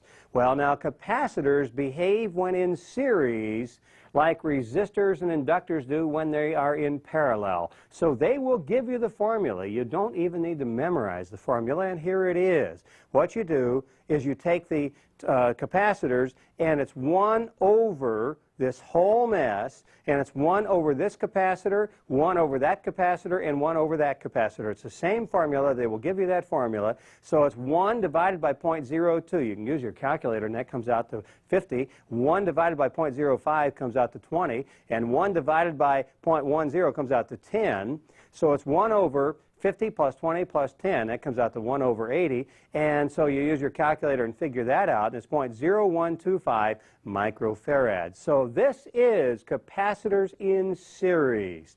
Now, what happens when you put capacitors in parallel? Well, when you put capacitors in parallel, the total capacitance is equal to the sum of all the capacitors. Now all you have to do is add them up. They'll ask you another question about that. They're going to ask you one that goes a little bit like this. They're going to say you have 3 capacitors in parallel, 0.25 microfarad, 0.03 microfarad, and 0.12 microfarad. What's the total capacitance? Well, this is easy. Even I can do this. You just simply add them up. So the total capacitance is the sum of all of them. You do that with your electronic calculator, and you get 0.40 microfarad. Now, once again, you don't need to memorize these formulas. They will give them to you. But for capacitors in parallel, just add them up like that. All right, let's you and I go back and look at our drawing one more time. And we said, just like inductance, capacitance impedes the flow of electricity. What is that called? Well, the term for it is capacitive reactance. And what's it measured in? Just like inductance and impedance, capacitive reactance is measured in ohms. All right, now the combination of resistance, capacitive reactance, and inductive reactance all together is called impedance. And once again, impedance is a combination of resistance, inductive reactance, and capacitive reactance, and all of those things impede the flow of current, or they're in opposition to current in an AC circuit. What is the unit of measure for impedance? You've got it figured out. The answer is ohm. That's correct. The unit for the measure of impedance is an ohm. All right, now, what is the term that describes the combined resistive of forces in an AC circuit? Well, that term is impedance. The combined resistive forces are described as impedance in an AC circuit. Now, on the test, they're going to ask you to figure out the impedance in an AC circuit. And they're going to give you a problem that looks like this. They'll say the inductive reactance in this particular circuit is 10 ohms, the capacitive reactance is 4 ohms, and the resistance is 8 ohms. Now, the question is, what is the impedance? As you know, there is a relatively complicated mathematical formula for impedance. But the amazing thing about this question is they give you that formula in the question, and they tell you what all of it means. For instance, they tell you that Z equals impedance, R stands for resistance, X sub L stands for inductive reactance, and X sub C stands for capacitive reactance. And they give you the formula. They say impedance is equal to the square root of this entire expression, which is R squared, that's resistance squared, plus the quantity, and XL's inductive reactance, minus XC, which is capacitive reactance, that quantity squared. And that's the formula, and they give it to you. So all you and I have to do to solve this problem is to fill in the numbers. So let's fill in the numbers. And first of all, the impedance, or Z, is equal to, and it's the square root of the entire expression, resistance squared. And that becomes 8 squared plus, and then that's the quantity. And then the first thing into the quantity, as you remember, was inductive reactance. And inductive reactance was 10. Minus, inside the quantity, is capacitive reactance. And capacitive reactance was 4. And then you close that quantity and square all of that. So now let's take a look at it. Z equals the square root of 8 times 8 is 64, plus 10 minus 4 is 6, and that's going to be squared, plus 6 squared. So continuing down with this, Z equals the square root of 64 plus 6 squared. 6 times 6 is 36. So Z equals the square root of 64 plus 36. add those two together, and Z equals the square root of 100, and you use your electronic calculator, and Z equals 10 ohms. And that's the question they ask you about it, and do not panic. You do not need to memorize that formula. They'll give you the formula. Now here's another question they're going to ask you about a circuit. They'll say a circuit has resistance of 10 ohms, inductive reactance of 20 ohms, and capacitive reactance of 30 ohms. And then they say, how would you describe this particular circuit? Would you describe it as capacitive? And the answer is yes. This is a capacitive circuit because capacitance is predominant. So you would call that a capacitive circuit. Let's you and I take one more look at this circuit we've been looking at for quite a while now. I want to point out there's three things in that circuit. First of all, there's resistance, as you can well see, and also there's capacitance right here. Of course, there's inductance right there. Now let's talk a little bit more about inductive reactance. Let's review it because we talked about it earlier. We said that the higher the frequency in this AC circuit, the more inductive reactance there is. And that's because the magnetic field expands and collapses more rapidly when the frequency of the AC current is higher. We also said that when there is inductive reactance, current lags voltage by 90 degrees. But hold the phone. We also said in capacitive reactance, the current leads the voltage by 90 degrees. And we said with capacitive reactance that when the frequency decreases, we said that you get more capacitive reactance. So these behave opposite of each other. And as you can see right now, there will be a frequency that the AC goes in this circuit in which inductive reactance and capacitive reactance cancel each other out, and it will be as if they were not there. The only thing left in that circuit will be resistance. Now, what do you call that frequency? And the answer is you call the entire circuit and the frequency resonant. When capacitive reactance is equal to inductive reactance, the circuit is said to be resonant. Now here is the answer to the last question we need to cover about AC circuits, and the answer is true power is less than apparent power. Let's talk about what we mean when we say that. Well, if you have inductive reactance or capacitive reactance in an AC circuit, they tend to throw the current out of phase. And that's kind of like having three guys trying to get a car stuck in a mud puddle out of that mud puddle by rocking the car back and forth. Well, if you have capacitive reactance or inductive reactance in the circuit, it's like two of those guys rocking at different times than everybody else. And that means that they won't get as much work done. And that's exactly what happens in an AC circuit when you have either reactive or inductive reactance, or capacitive or inductive reactance, I should say. And the answer is true power then becomes less than apparent power because of either the capacitive or inductive reactance. All right, now let's talk about batteries. And on let's take a look at that, figure 10 in the FA book. They ask you a question about batteries, and they say, what would be the voltage of the total production of this situation right here at A and B at that particular point? What's the voltage? Well, the way you figure it out is we have 1.5 volt batteries. And the important part is, are they connected in series or are they connected in parallel? Now, if you connect batteries in parallel, that means they're connected plus pole to plus pole and minus pole to minus pole. And when you connect them in parallel and are 1.5 volt batteries, the result will be 1.5 volts. But on the other hand, if you connect batteries in series, you cross the poles. The plus is connected to minus and the plus is connected to minus all along. Then you add up the voltage. Now in this particular case, we have here two pairs of batteries. And notice in these pairs of batteries, left and right pairs, that the plus pole is connected to the minus pole. And over here by the plus poles in the center and the minus poles around the outside of the battery. And again, here we have the plus pole connected to the minus pole. So each pair of batteries gives you 3 volts. Now let's take a look at how the pairs are connected together. And the way the pairs are connected together is that the plus pole is connected to the plus pole, and the minus poles are connected to the minus poles as far as the pairs of batteries are concerned. So you have 3 volts on this side, 3 volts on that side, and since they're connected parallel, it's still 3 volts, just more capacity. And so now you find that if you put a voltmeter right across A to B, that you'd have 3 volts. And that's the question they ask you about on the FA written exam. So in this case, you would read 3 volts. Now, let's talk about aircraft batteries called storage batteries inside an aircraft. This is an example of a lead-acid storage battery inside an aircraft. And they want to ask you, and they will ask you, a few questions on the FAA written exam about these batteries. Let's take a look at it. First of all, how are batteries rated? Well, they're rated according to voltage and ampere-hour capacity. How many amps can they put out for what period of time? And that's called ampere-hour capacity.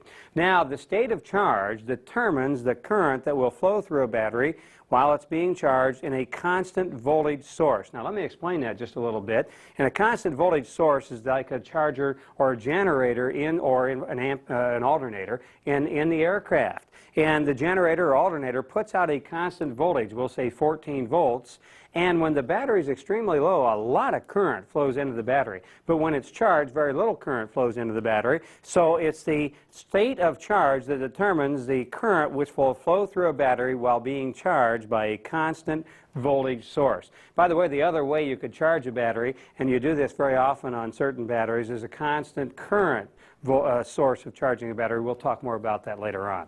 Now, let's talk about some specifics they ask you about lead-acid batteries.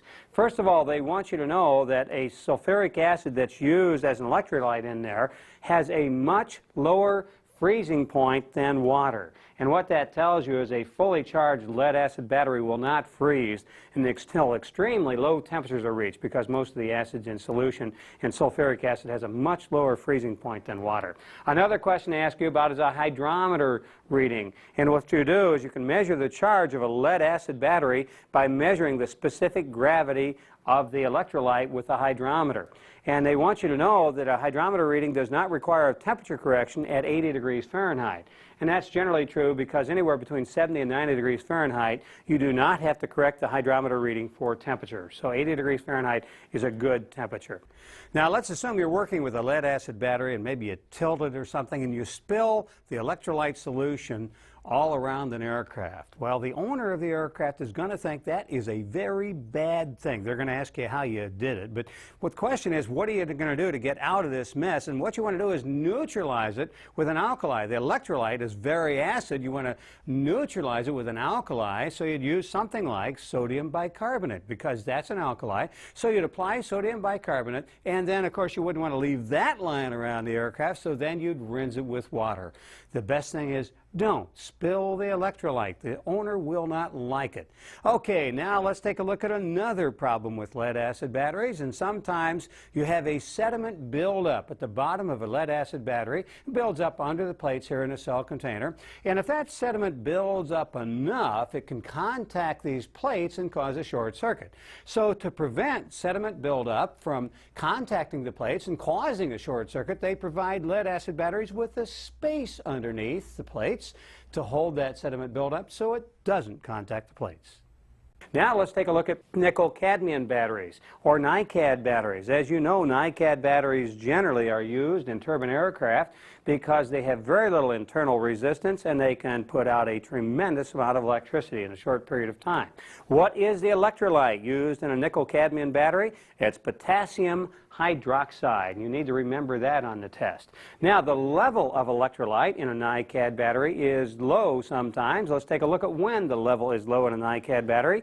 And the answer is when it's discharged. The level is lowest in a NiCad battery when it's discharged. By the way, you might be interested in what we're looking at here behind us.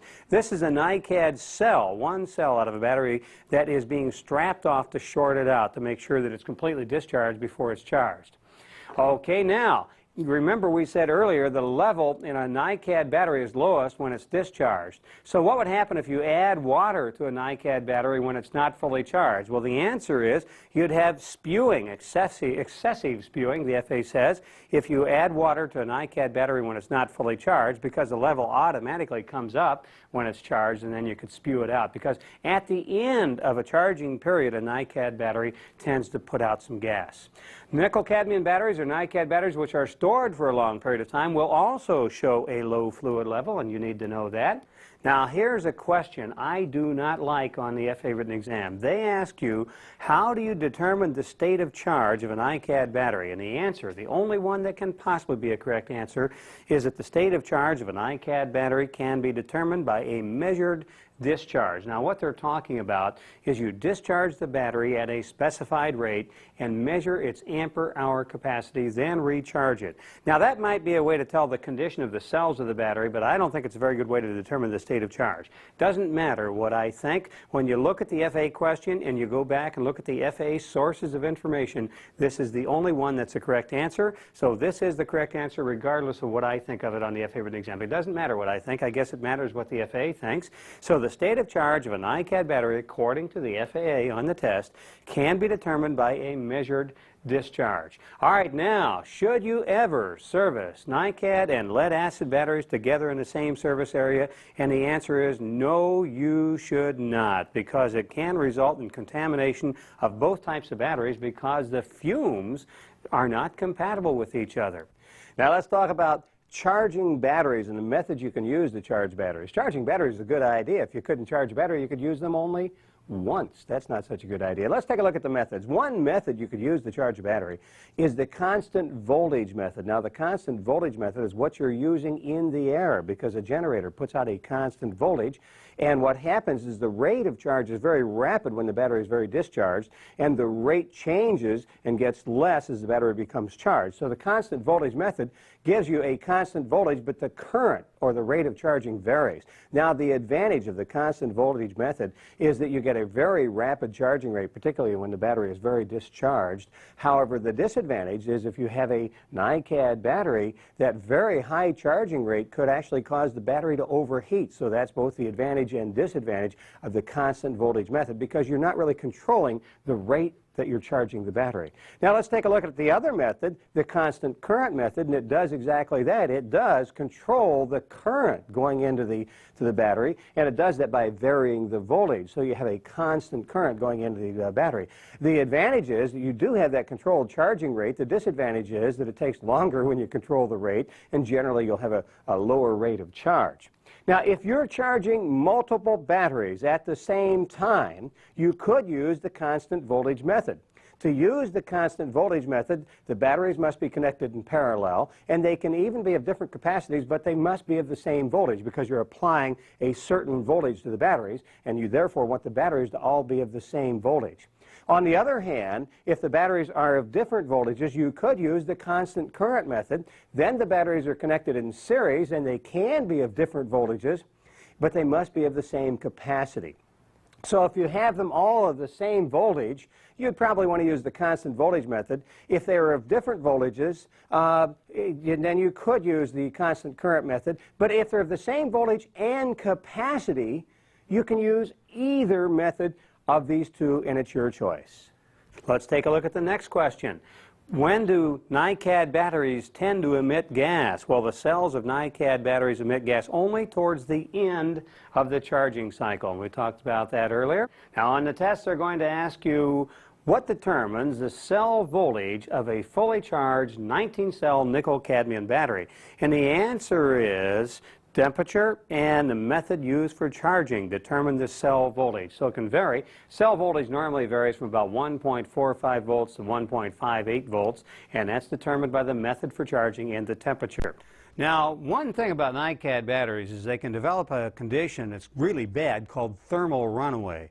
And let's take a look at how it works. Here's an example, by the way, of thermal runaway. It's a cell that's had thermal runaway. This is just a very mild case of the result of the damage from thermal runaway. It can get a lot worse than this. So let's take a look at it. First of all, NiCad batteries tend to heat up when current moves either into them or out of them. So let's assume that you've really discharged the NiCad battery. So you had a difficult engine start, and now you're charging that battery back up. Well, it'll tend to heat up the battery when you charge it back up. Now, NiCad batteries have low internal resistance, so it allows a very high rate of charging current. And that, of course, heats up the battery further as you charge it. So you discharge it, it heats up the battery. You charge it, it heats up the battery. Now, high temperatures in a NiCad battery cause the separating material inside the cells to break down, and that even further reduces the internal resistance, and that allows even more current flow, which causes an even higher heat inside the cell and more separator material to break down. So that cycle is called thermal runaway. So what contributes to thermal runaway? Well, the low internal resistance of the battery is one factor, and of course the resistance gets even lower when you have high cell temperatures. And finally, the charging system in the aircraft makes a difference. First of all, it discharges very quickly, and that tends to heat it up and start this cycle, but it also charges very quickly. And one of the reasons it charges very quickly is that we have generators in aircraft that put out a constant voltage. That's called a constant potential charging system. And what that means is when the battery is very discharged, it charges up very rapidly, and that tends to heat the battery even further. So as you can guess, thermal runaway is really a bad thing. It can cause the battery to sever the control cables, or can even cause the battery to fall through the floor of the aircraft. So what's the solution to all this?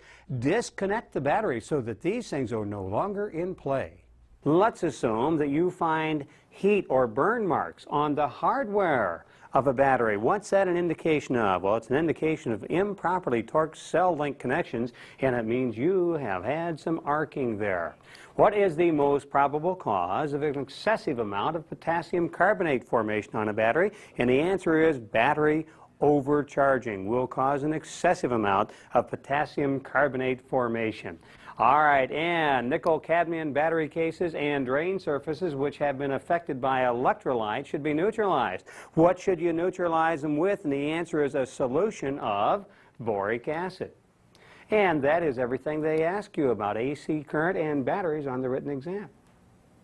Now let's you and I do something really fun. Let's talk about troubleshooting in electrical diagrams for electrical circuits. And here on Figure 8 in the FA book is a good example of a electrical circuit in the diagram. Now the question I want to talk about here is how do you use an ohm meter to correctly test a resistance? And what you do is you put the ohm meter parallel to the resistance. Now what the ohm meter does is it sends a little current through the resistance and checks the resistance by doing that. By the way, we have a break in this resistor, so that doesn't factor in at all. And we're sending a current through these two resistors. In order to do that, you must have at least one end of the resistor is disconnected. In this particular case, we have this switch open, and therefore we can send a current around, and the ohm meter measures how the current goes and measures the resistance. Now, if you did not have an open circuit, you would have a voltage going through here and a current going through here, and that, of course, mess up your reading. So the correct way to use an ohm meter is to put it parallel to the resistors you want to check and have at least one end of the circuit open, and that's what we have right there. Let's you and I do another one. And to do that, let's take a look at Figure 9. And son of a gun, here is Figure 9. They're going to ask you a question about this, but let's talk about the correct way to connect an ammeter. And here we have an ammeter correctly connected in here. The ammeter should actually be in series with the circuit at the point where you want to measure the amperage, and actually what you have is the current actually flows through the ammeter, and that's the case here. You've got the current flowing through the ammeter. Now what you want to avoid when you're using an ammeter to test a circuit is you want to avoid creating an unintended second path for the current to flow, and that's what's been done here. You wouldn't be testing anything here because now you're creating a second path for the current, and that's certainly not desirable. So this ammeter is incorrectly installed because it's basically creating a second path for the current. Actually, it could even be considered a short here, and that's a bad deal. You want the ammeter in series with the circuit, so this ammeter is correctly installed, this ammeter is incorrectly installed. Now, let's talk about how to connect a voltmeter to test the circuit. Well, in a voltmeter, you want it parallel to the circuit that you're testing. In this particular case, we're probably testing the voltage drop-off across this lamp. So we have the voltmeter parallel to the lamp, and we can test the voltage drop-off. Now, one of the things you want to be careful of is the polarity of the voltmeter. Here you have the minus side of the voltmeter. Here's the plus side. You want to make sure each of those goes to the right side. So the plus should come down here and come to the plus end of the battery, which it does. And the minus should come over here and come to the minus end of the battery, which it does. Now, we have another voltmeter in this drawing here, and it's improperly installed. And the reason it's improperly installed is the plus goes to the minus side of the battery, and the minus goes to the plus side of the battery, and that's improperly installed. So they're going to ask you a question about Figure 6 here in the test, and the question is, how many of these meters are correctly installed and how many are incorrectly installed? And the answer is 1 ammeter is incorrectly installed, 1 ammeter is correctly installed, 1 voltmeter is incorrectly installed, and 1 voltmeter is correctly installed. So there's 2 of each there. So you guys have got that figured out. Now let's you and I take a look at figure 20 and see if we can figure out the question they ask us about this. And they say, all right, super mechanic, let's assume you're troubleshooting this open circuit. Now the reason it's an open circuit is there's a break in a resistor right here. You're troubleshooting it, you've installed the voltmeter like so. Now the question they're going to ask you is, will you get an accurate reading of the battery voltage with the voltmeter installed the way it is? And the answer is yes, you will. This is okay. But you say, wait a minute, hold the phone.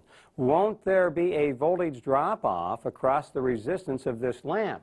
And the answer is yes. If there were a current flowing in here, there would be a voltage drop-off across that resistance, the resistance of that lamp. But since there is no current flowing, then there is no voltage drop-off, and you will get a true measure of the voltage of the battery with no current flowing. Had there been a current flowing, then you would have had a voltage drop-off and not had a true measure of the battery. I consider that kind of a tricky question. All right, let's take a look at one ammeter question. And here it is. An ammeter shows a full charge rate, and this is in the aircraft. We're talking about an ammeter in the aircraft. And the battery remains discharged. What's the problem? Well, the most likely cause is an internally shorted battery. The battery itself is shorted out, and no matter how much you charge it, it stays discharged. There's nothing you can do about it. So that's one of the things to check for. If an ammeter in an aircraft shows a full charge rate, but the battery remains discharged, the likely cause is an internally shorted battery. Now, here is the fun part. Here's figure 18 out of the FA book. It is, as you figured out, an electrical diagram. And we're going to have some fun with these. We're going to make them easy, so don't panic. Now, whenever I look at an electrical diagram like this one, the first thing I always try and figure out is where is the electricity coming from and where is it going to? Well, where it's coming from is some kind of power source. Here's a bus up here. It might have 24 or 28 volts, and where it's going to is ground. So what you do is figure out where the grounds are. Here's a ground here, here's a ground here, here's a ground here, and here we've figured out a relatively circuitous path to the ground like so. So what you're trying to do is figure out the path of the electricity from the power source to the ground. So the first thing to do when you look at these drawings is identify the power source and identify the grounds, and that way you know where you might be going. Now let's take a look at a question they're going to ask you about this, and what you need to know to answer this question is this. In this case, figure 18, the control valve switch must be placed in the neutral position when the landing gears are down to prevent the warning horn from sounding when the throttles are closed. And what they're saying here is even though you have the landing gears down, the warning horn will still sound when the throttles are closed unless you have the control valve in the neutral position. Let you and I prove it. Let's start at the ground and trace the current back to the source. Here we are in the ground, in the lower left-hand corner, and we have wire 14. And we have the left gear switch, and the gear is down, so we have this switch closed because this tells you when the gear is down, that switch is closed. And so now we have from the ground through wire 14, the left gear switch being down, and now we have wire 3 here, and the right gear switch is down. We've still got a continuous circuit here, a continuous path. And now, notice that if the control switch is in neutral, it would be over in this position. But if the control switch is not in neutral, other than neutral, it would be in this position. Let's see what happens if the control switch is not in neutral. Then you would have a path for the current to wire 10. Now let's go beyond wire 10 to wire 5. And now, when the throttles are closed, these switches are closed, and now you have a path through the throttle switches to wire 6, to the warning horn, and then through the warning horn, which will now sound all the way back up to the current source. So you see, let's take a look at this switch again. When this switch is not in neutral, the warning horn will sound even though the landing gears are down. And you have just answered the first question about this, and all we had to do was trace our way through it. By the way, it is a good idea, if you've got a book that you can mark in, to use the yellow pen and do exactly what we did to figure out where everything is going. Now, if the control valve switch were not in neutral position, that is the path the current would take. Let's take a look at another example. And we look at figure 18, and the question is, what you need to know is, when the landing gears are up and the throttles are retarded, The warning horn will not sound if you had an open or a break in wire number 4. Well, let's take a look at it. We'll start over here in the lower left-hand corner with the ground. And, of course, the ground is connected to wire 14, which is connected to the left gear switch. When the gear is in the up position, the switch will be over here. Then you're connected to wire 4. Then you have the throttle switches. And when the throttles are closed, these switches are closed also. So you'll go through the throttle switch to wire 6. Then you'll, of course, go through the warning horn. Then the warning horn is connected back to the power source, and you can see the warning horn would sound. So if you have a break in wire 4, all of that's not going to happen. So you can see the warning horn will not sound even when the gears are up if you have a break in wire 4.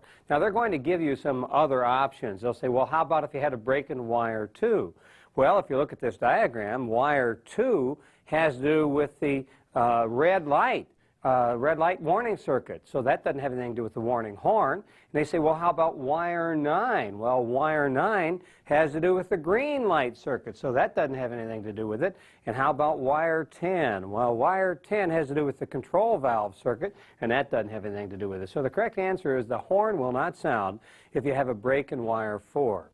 Now let's take a look at figure 19 and take a look at some questions you're going to ask about figure 19. Here's an answer to one of the questions. Let's follow it through and see if we can make some sense out of it. The answer is the condition which will provide a ground for the warning horn through both gear switches when the throttles are closed is only the condition that when the left gear is up and the right gear is down. Now, there are other ways for the warning horn to sound, but this is the only way that it uses both gear switches. Let's take a look at it. First of all, we'll start with the ground in the lower left-hand corner of the drawing, and then we have the right gear down. That was the condition, and this arrow tells you the right gear is down when the switch is over in this position. And then we go along wire 5, and the left gear had to be up for this condition, if you remember. Now, this drawing is shown with the left gear down, but put the left gear up, and now you have a contact through here. And then we go along wire 12, and these are the throttle switches. When the throttles are closed, we have a route to a wire 11, and the warning horn will sound. And then you go through wire 10, let's complete the circuit, and back to your 28-volt DC source. So the only route that provides routing through both gear switches for the warning horn to sound is when you have the left gear up and the right gear down. Now, if you have other situations with one gear up, you'll still have the warning horn sound. It'll just provide a different route for it. And that's the way they're going to ask you about this on the test. Now, here's another question they're going to ask you on the test. It's very similar. They'll say, take a look at figure 19. And what would happen if you had that same situation? You had the right gear down, the left gear up. What would happen if you had an open in wire 5? Well, if you had an open here in wire 5, you've broken the circuit, and the warning horn will not sound when the throttles are retarded. So if you have an open in that circuit, obviously it's not going to work. So if you had that same situation, and that same situation is the right gear down, a left gear up, had an open in wire 5, the warning horn's not going to work properly. Now, figure 19 is pretty complicated, so therefore the FAA loves to ask you questions about it. So they're going to ask you yet another question about figure 19. Now, here is the question. When the landing gears are up and the throttles are retarded, the warning horn will not sound if an open occurs in wire number 6. Now, the reason for that is only the right gear switch sounds the warning horn when both gears are up. Let's take a look at it. First of all, when the right gear is up, this switch is over in this position. Now, notice we have wire 5 here, and when this right gear switch moves to this position, it disconnects wire 5. So wire 5 is not connected on the left end. Remember that. We're going to talk about that later on. Okay, now we do have a path from the ground through the right gear switch over here to wire 6. So we'll continue across on wire 6, and we go up through to wire 12, and then we go through the throttle switches. You can see that sounds the warning horn by going, of course, the warning horn is connected by 10 to the power source there. So you can see that if you do have wire 6 with a continuous connection in it, that the warning gear will sound, or the horn will sound when the right gear is up. And the left gear is also up. Remember, the left-hand side of wire 5 is not connected. Let's go over here and see what would happen. And even though the left gear switch is up, it's only connected to wire 5 through wire 12. It's not grounded. So the left gear, when both wheels are up, does not sound the horn. It's the right gear switch that sounds the horn. And if the wire 6 is disconnected, then neither one would sound the horn. So what they want you to know is, in this particular drawing, if you have an open in wire 6 with both gears up, the horn won't work properly. And that's the answer to that question. Now let's take a look at figure 15. And the thing you need to know about figure 15 is very simple. What does wire number 7 do? And the answer is it's used to complete the push-to-test circuit. Well, let's take a look at what we're talking about here. First of all, we have the bus on the left-hand side. Wire 7 will go around here. We'll trace this in more detail in just a second. And then you get over here on the right-hand side, a couple push-to-test switches and lights, and then finally a ground. So what we need to do is complete the circuit from the power source to the ground. All right, let's start over at the power source. And here we have a bus with a 5-amp circuit breaker and then wire 7. So you can see wire 7 is going to be instrumental here. It comes right from the bus. And then we go through wire 18, and then here's a light with a push to test, and when you push on it, you complete this circuit here, and then it goes all the way over to ground. And you can do the same thing through wire 17 for this light. Push on it, and you complete a circuit all the way to ground. So you can see that wire 7 does complete the push-to-test circuit. Wire 8 is the normal source for providing those lights as a warning. So wire 8 would be the warning power source for those lights, but wire 7 is the push-to-test power source for those lights. And that is a simple one. Let's complicate things up by taking a look at another question in figure 15. This time they ask you to know this. With the landing gear retracted, the red indicator light will not come on if an open occurs in wire 19. Well, we've already kind of referred to that. Let's take a look at it. The landing gear is retracted, so we'll start off with the power source over here. And we'll take a look at wire 19. And if you have the landing gear retracted, this switch is in the up position. And so now you have this switch in the up position, and we go through wire 8. And wire 8, as we said earlier, will light this red light because it's connected right to the red light, and then that goes to ground. So you can see that wire 8 is our path. Now let's go back and make sure that we've answered the question. And what you need to know is if there is an open in wire 19, none of that will happen. And they ask you that on the test. So what you would do is troubleshoot and look for an open in wire 19. And then if there is an open in wire 19, the red light would not illuminate. Those are typical questions they're going to ask you about this. Let's take a look at one more question on figure 15. And what you need to know in this case is when the landing gear is down, the green light will not come on if an open occurs in wire 6. Well, let's take a look at the circuit when the landing gear is down. First of all, we'll start over here at the bus, and we'll go through this 5-amp circuit breaker. And we'll go down here to wire 6, and the nose gear is down, so the switch is in this position. That's nose gear down switch, and that makes contact with wire 5. The left gear is down, and so we have that switch closed. And number 4, wire 4, and the right gear is down. That switch is closed. And then we go through wire 3, and of course the green light will now operate because we have a connection all the way to ground. Now, the question is, what happens if wire 6 has an open in it? Well, if wire 6 has an open in it, none of this will happen because the current will get broken right at the start of its travel. And you can see that if we had an open in wire 6, then the green light would not illuminate. Okay, you guys are doing just absolutely fantastic at this. Let's take a look at fuel system circuits. And to do that, let's you and I take a look at figure 16. Now, there are some things that we need to explain about figure 16. First of all, what you do on all of these drawings, you find your power source. Your power source is up at the top, and then you go to some grounds. Now, we need to talk about a couple concepts. We need to talk about relays, and we need to talk about solenoids. So to talk about relays, let's start off on the left-hand side and follow the normal power source. This is what happens when things are normal. Now, first of all, you have power at this bus. It's a 24-volt bus. You have power at this bus. Here you have a circuit breaker. And in the normal position, everything goes right straight down. You see this switch is a switch over here, but it dead ends at this terminal 4. And so in a normal position, everything goes right straight down this direction. Now, this is the concept of a relay, and let's take a look at it for just a second here.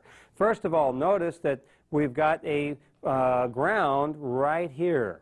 And what happens is, if there were power to this relay, this switch, this whole assembly would move over. A relay is an electromagnetically controlled switch. And if you put power on the electromagnet, which is what you have right here, an electromagnet, a coil of wire, then you're going to pull both of these switches over.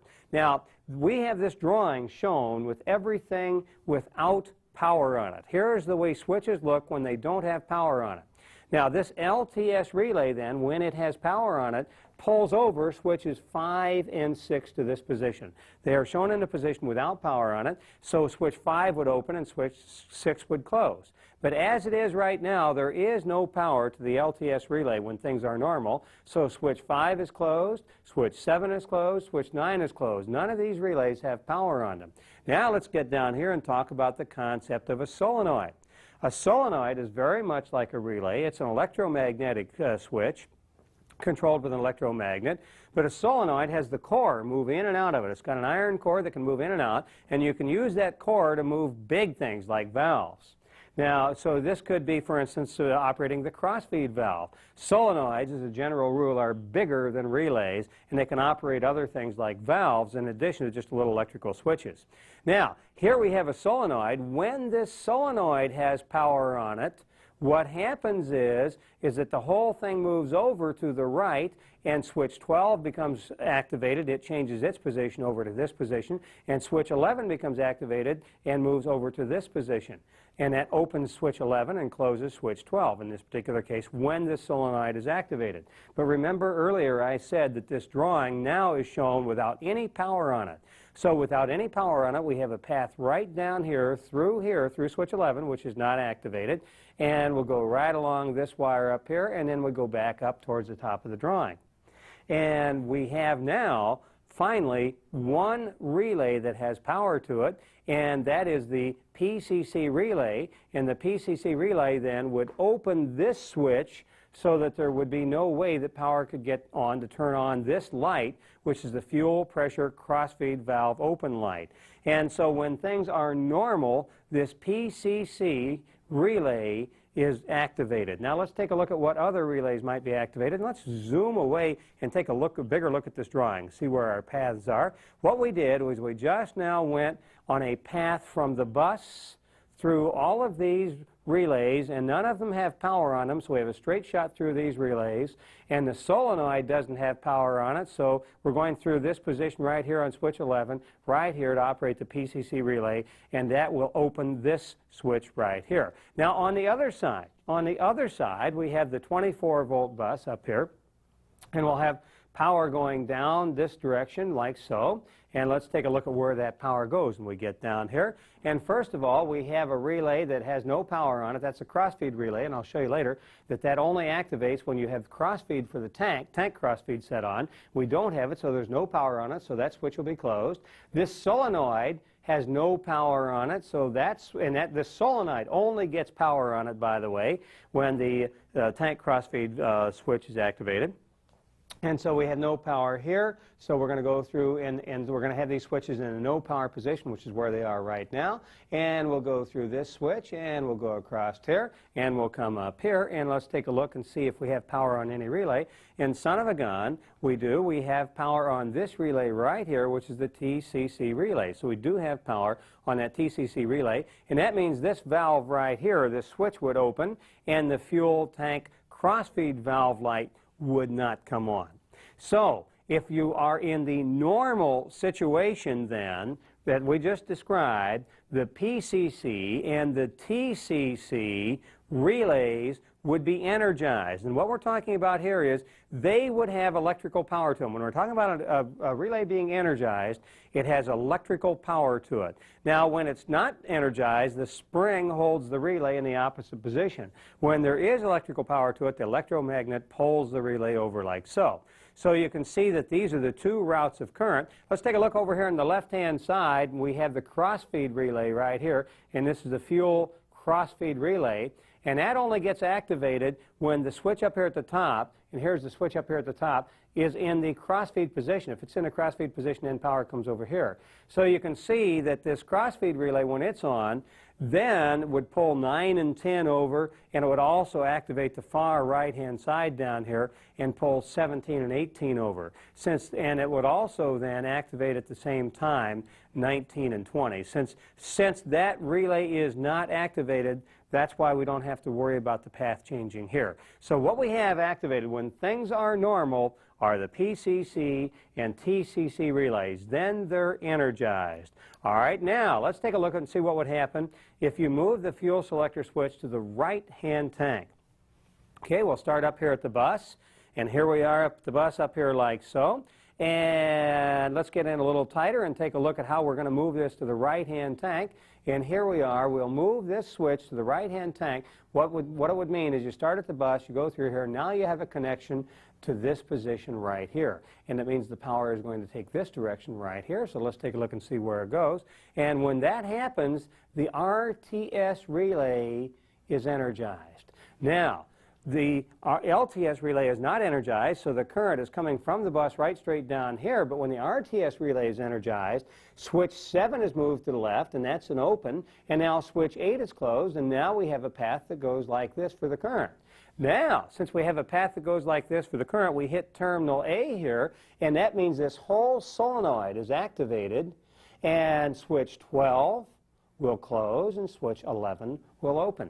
Now, since switch 12 is closed, we're going to go this route back up through terminal C, and the PCO relay is energized.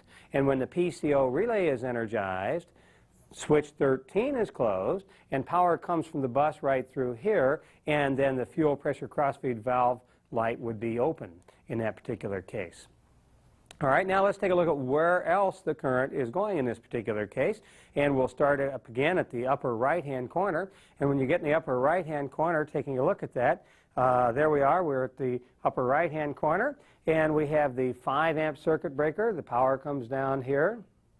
And remember, the fuel crossfeed relay is not energized. So we're going to write the same circuit to figure through switch 20 here. Everything's just the same as it was. We're going to go back up here through terminal D, and we find out that TCC is still energized. So now the question is, what relays are energized when you switch to the right-hand tank? Well, we said TCC is energized. Let's take a look at what else is energized.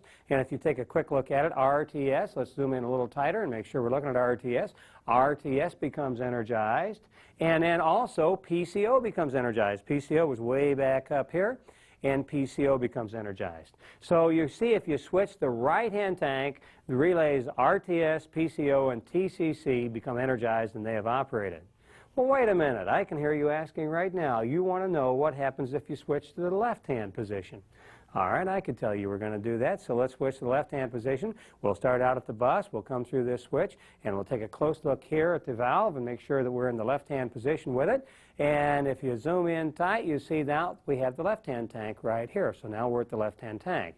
Now if you go on down, you can see that we have energized some relay here, and we have energized the LTS relay. When you've energized the LTS relay, switch 5 moves over and becomes open, switch 6 becomes closed, so power which comes from the top now goes through switch 6, and it goes to A. Now, this solenoid is now activated when switch A, when we're in terminal A, and switch 12 is activated, switch 11 is activated. And then we're going to go take power up back through C here, and we're going to go up and activate the PCO relay, and that will activate switch 13.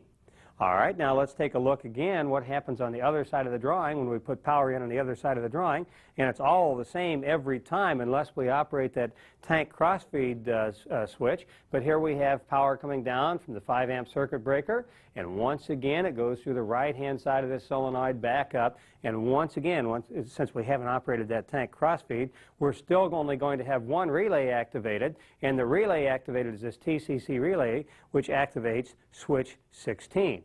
Now, the question they're going to ask you about this is, let's assume you turn on power with the left fuel tank selected. which switches will be energized or moved. So let's take a real quick look at it and start over and review it and see which switches will move. First of all, you're going to activate the LTS relay, and that will automatically activate both switches 5 and 6. So we know switches 5 and 6 will activate, and they activate as a pair. If you turn on the LTS relay or energize it, you get both switches to activate. Now come down here and you see that we've turned on to terminal 12. We've come to terminal 12, activating this solenoid, and that automatically activates switches 11 and 12. And they act as a pair also. All right, now let's go back up here and see what happens. We've now energized the PCO relay, and all of a sudden that automatically means switch 13 is activated. All right, now we're going to have one other relay that's activated, and that's this relay right here, which is the TCC relay, and switch 16 becomes activated. And there is one more switch that we need to talk about that does momentarily become activated, and that's switch 15. And let's see if you and I can trace out how in the world switch 15 momentarily becomes activated. And we're including this in the answer because all of the correct answers on the FA test refer to switch 15 as being activated. How can we say it would be activated? Well, let's go back up at the top and turn on the power.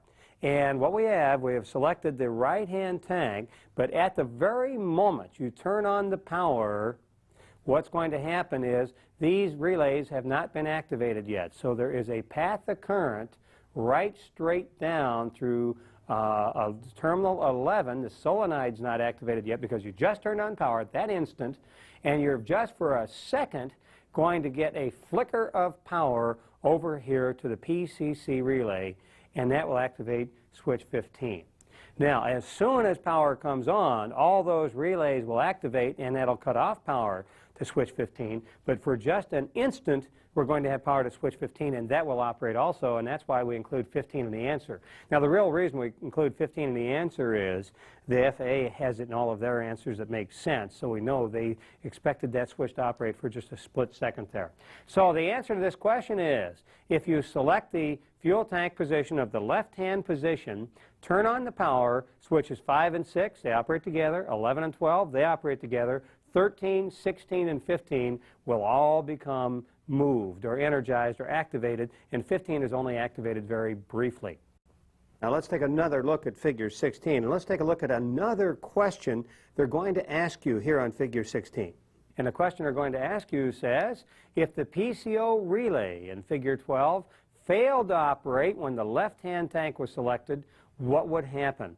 And the answer is the fuel pressure crossfeed valve open light will not illuminate. Well, let's take a look at the fuel pressure crossfeed valve open light, and it's right here. It's fuel pressure crossfeed valve open, and they're saying if what relay failed to activate? Well, the answer is if the PCO relay failed to activate. Well, here is the PCO relay, and what we're saying is if this relay failed to activate, switch 13 wouldn't work, and this light would not come on. And that's the question they ask you about that. What would happen if you did switch to this condition and the PCO relay didn't activate? That means that light would not come open because switch 13 wouldn't come over to provide a path for the current. All right, let's take a look at another question they're going to ask you about figure 16. And here's the answer to this question. That is that TCO relay will operate if 24 volts DC is applied to the bus and the tank selector is this time in the crossfeed position. That's when the TCO relay will operate. Well, let's take a look at it. We start up here at the power again, and this time we're going to send power over here to the crossfeed position. And let's go down right here and take a look at what happens when you're in a crossfeed position. And first of all, in the crossfeed position, the FCF relay will operate. All right, now what happens when the FCF relay operates is that these switches move over, and you have an open on 9 and a closed on 10. So power is coming right straight down from the top, going through 10, going through A. And now this solenoid will activate, switch 12 will close, switch 11 will open, and power will go up here, and we'll get to the PCO relay, and the PCO relay will operate switch 13. But wait, there's more. So let's go back down to the bottom in the lower left-hand corner and take a look at what more there is, because we are also operating the FCF relay, and it's operating switches 9, and we're also operating Switch is 10, and that same relay comes all the way over here. The same relay comes all the way over here and activates switch 17 and switch 18. Okay, now, when we've got we're asking about, remember, we're asking about the TCO relay, so now we're providing a path. These switches have moved over, 17 is closed, 18 is open, and we're providing a path to A. This solenoid becomes activated, moves over, and now we have A closed, that switch is closed, and now we come up here, and son of a gun, the TCO relay is activated. It closes this relay, or this switch, and now we have that light operating.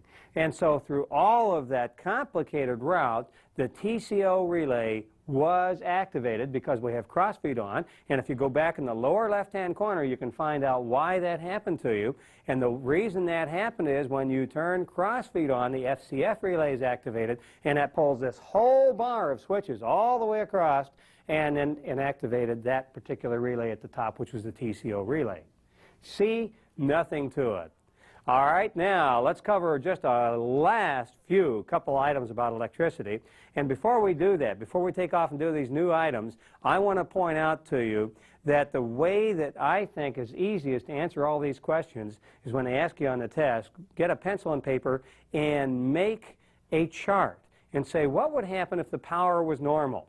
And you make a list of all the relays and say, would they be activated? For instance, if the power is normal, the LTS relay would be activated. And the answer is no, it would not. That was supposed to be a question. And if the power is normal, would the RTS relay be activated? And the answer is no, it would not. How about the FCF relay and so on, all the way down through? How about when power is on the right tank? Well, would the LTS be activated? No, because L stands for left. How about RTS? Yes, because R stands for right. And you begin to get a pattern here. And so left, right, fuel crossfeed and all of that, you'll begin to understand what all these relays mean. So when you get on the test and they ask you this question, by the way, I'd put this question off to last because it's going to take a long time to answer. And I would get the easy ones done first because they're all weighted the same. But in any event, I would make up this table, and we've got the table in the book so you can practice on it and see what relays are going to operate when, and then you can answer the questions. Now here is an electric motor that could occasionally overheat.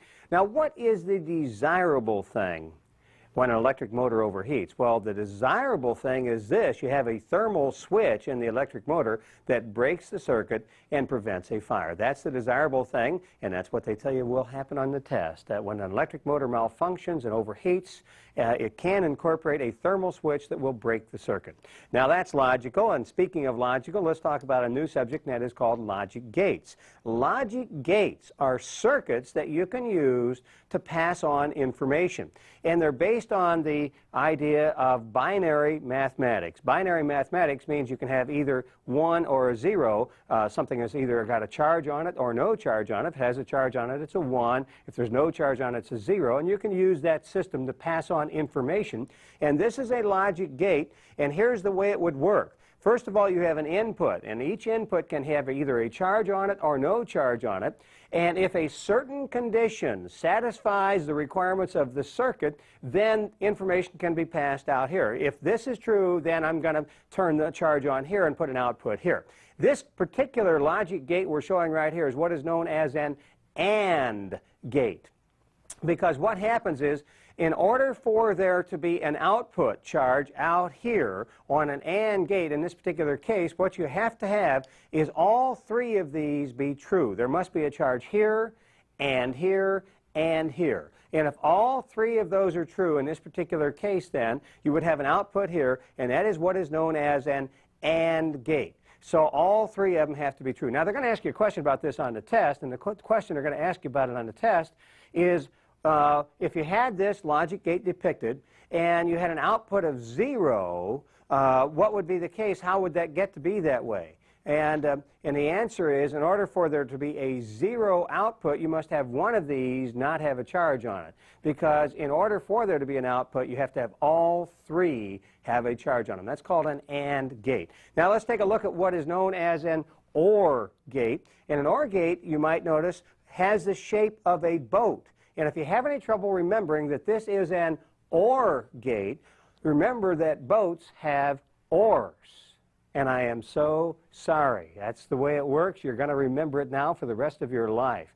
Now, here's a case of an OR gate, and what we're saying in an OR gate is if any one of these inputs has a charge on it, then there will be a charge out here. There will be an output here. And once again, what we're talking about is an integrated circuit that says if any one of these is a yes, then the answer out here will be a yes, and we're doing this with electrical charges. And that is an OR gate. And they're going to ask you, what is the relationship between the inputs and outputs of this particular OR gate? And what it says is any input being a 1 will give you a 1 output out here. Now let's do another one. Let's take a look at what is known as an exclusive OR gate. An exclusive OR gate looks like a boat with a trailer behind it. And an exclusive OR gate says that in order to produce a 1 output, it has to have these two inputs be dissimilar. They have to disagree with each other. And any time they disagree with each other, then there will be a 1 output out here. And that's called an exclusive OR gate.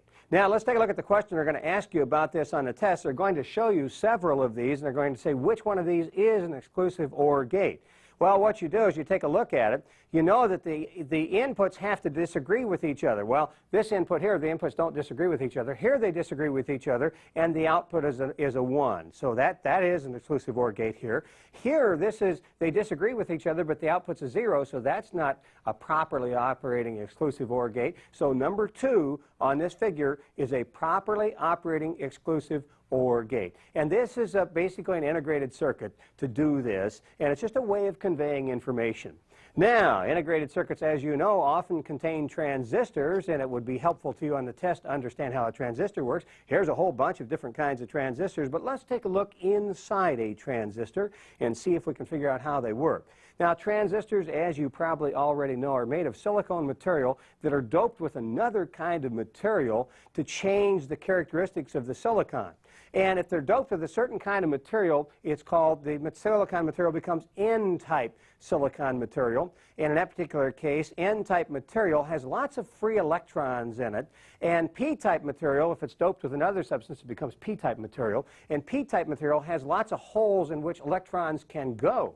And you can use this information because you can construct an amplifier or a device to control the amount of current that flows through the transistor. And here's the way you'll do it. Let's assume that you have a transistor that's composed of N-type material here, P-type material here, and N-type material there. It's often referred to as a sandwich. And this is the junction between the N-type material and the P-type material. And that's a very important concept right there. Now, what you have to have is certain circumstances for current to flow through here, and here's what the circumstances are. Let's assume you put a negative charge over here, and let's assume you put a positive charge over here, and on the base, we're going to call this, by the way, the emitter, where there's a negative charge, because electrons are going to flow from the emitter through the base to the collector. And in order for current to flow, we need a negative charge here, a positive charge here. In order for current to flow, we also have to have a positive charge here, and here's why. If you put a negative charge here, what you're going to do is drive all the free electrons to this end. If there's a positive charge here, that means there will be holes available for those free electrons to flow, and electrons can flow across this junction. If, on the other hand, it was the other way around, let's assume you had a positive charge here and a negative charge here, then the electrons would be driven away from the junction in the holes, and the electrons could not flow across here. So in order for electrons to flow across through a transistor, the base has to have a different charge than the emitter. The emitter has a negative charge here. The base will have to have a positive charge in the case of NPN type of transistor, and then electrons will flow across. So this is an NPN transistor, and when this has a negative charge, that's the emitter, and the base has a positive charge, the junction is called forward biased. And forward biasing means that electricity will flow. A current will flow through the transistor.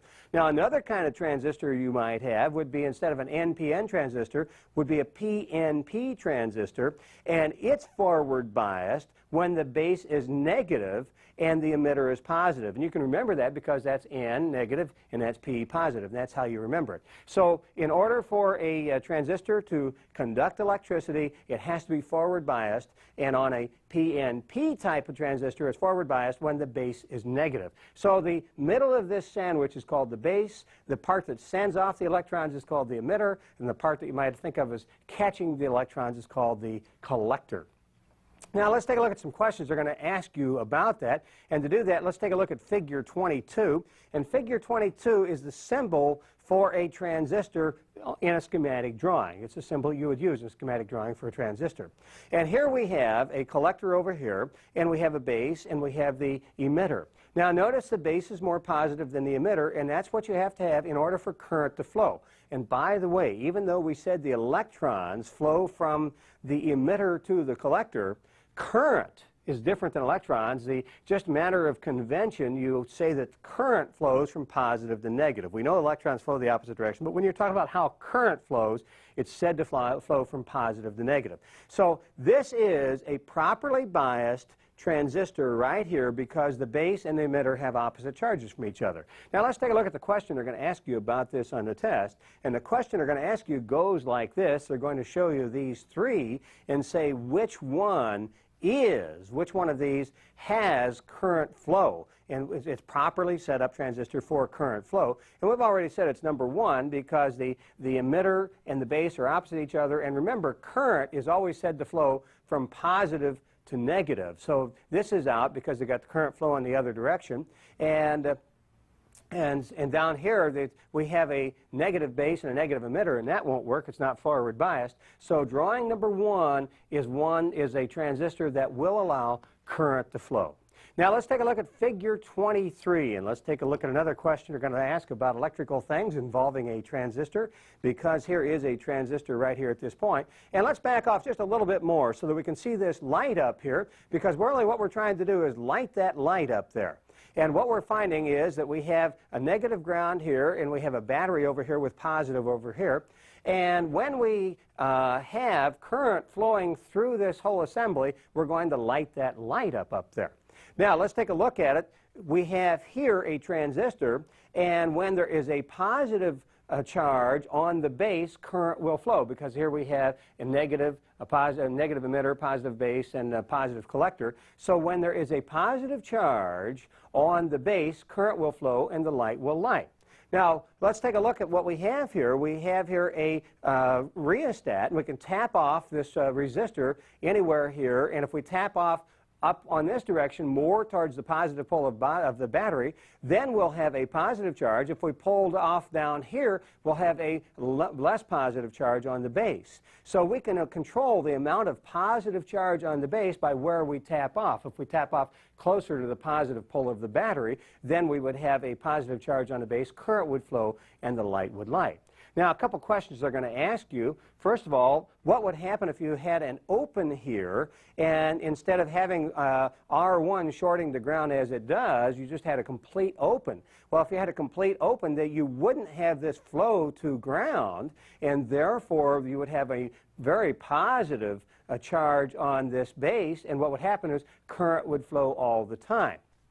So the light couldn't be turned off. So if you had an open here at R1 instead of being a conduction to ground, if you had an open, then the light would be on all the time. You couldn't turn it off.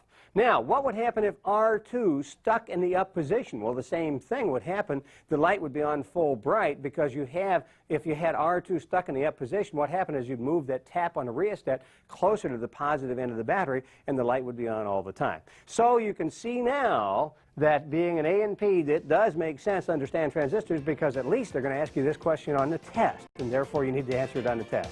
And believe it or not, you and I have just covered everything that they're going to ask you about basic electricity on the A and P General Test.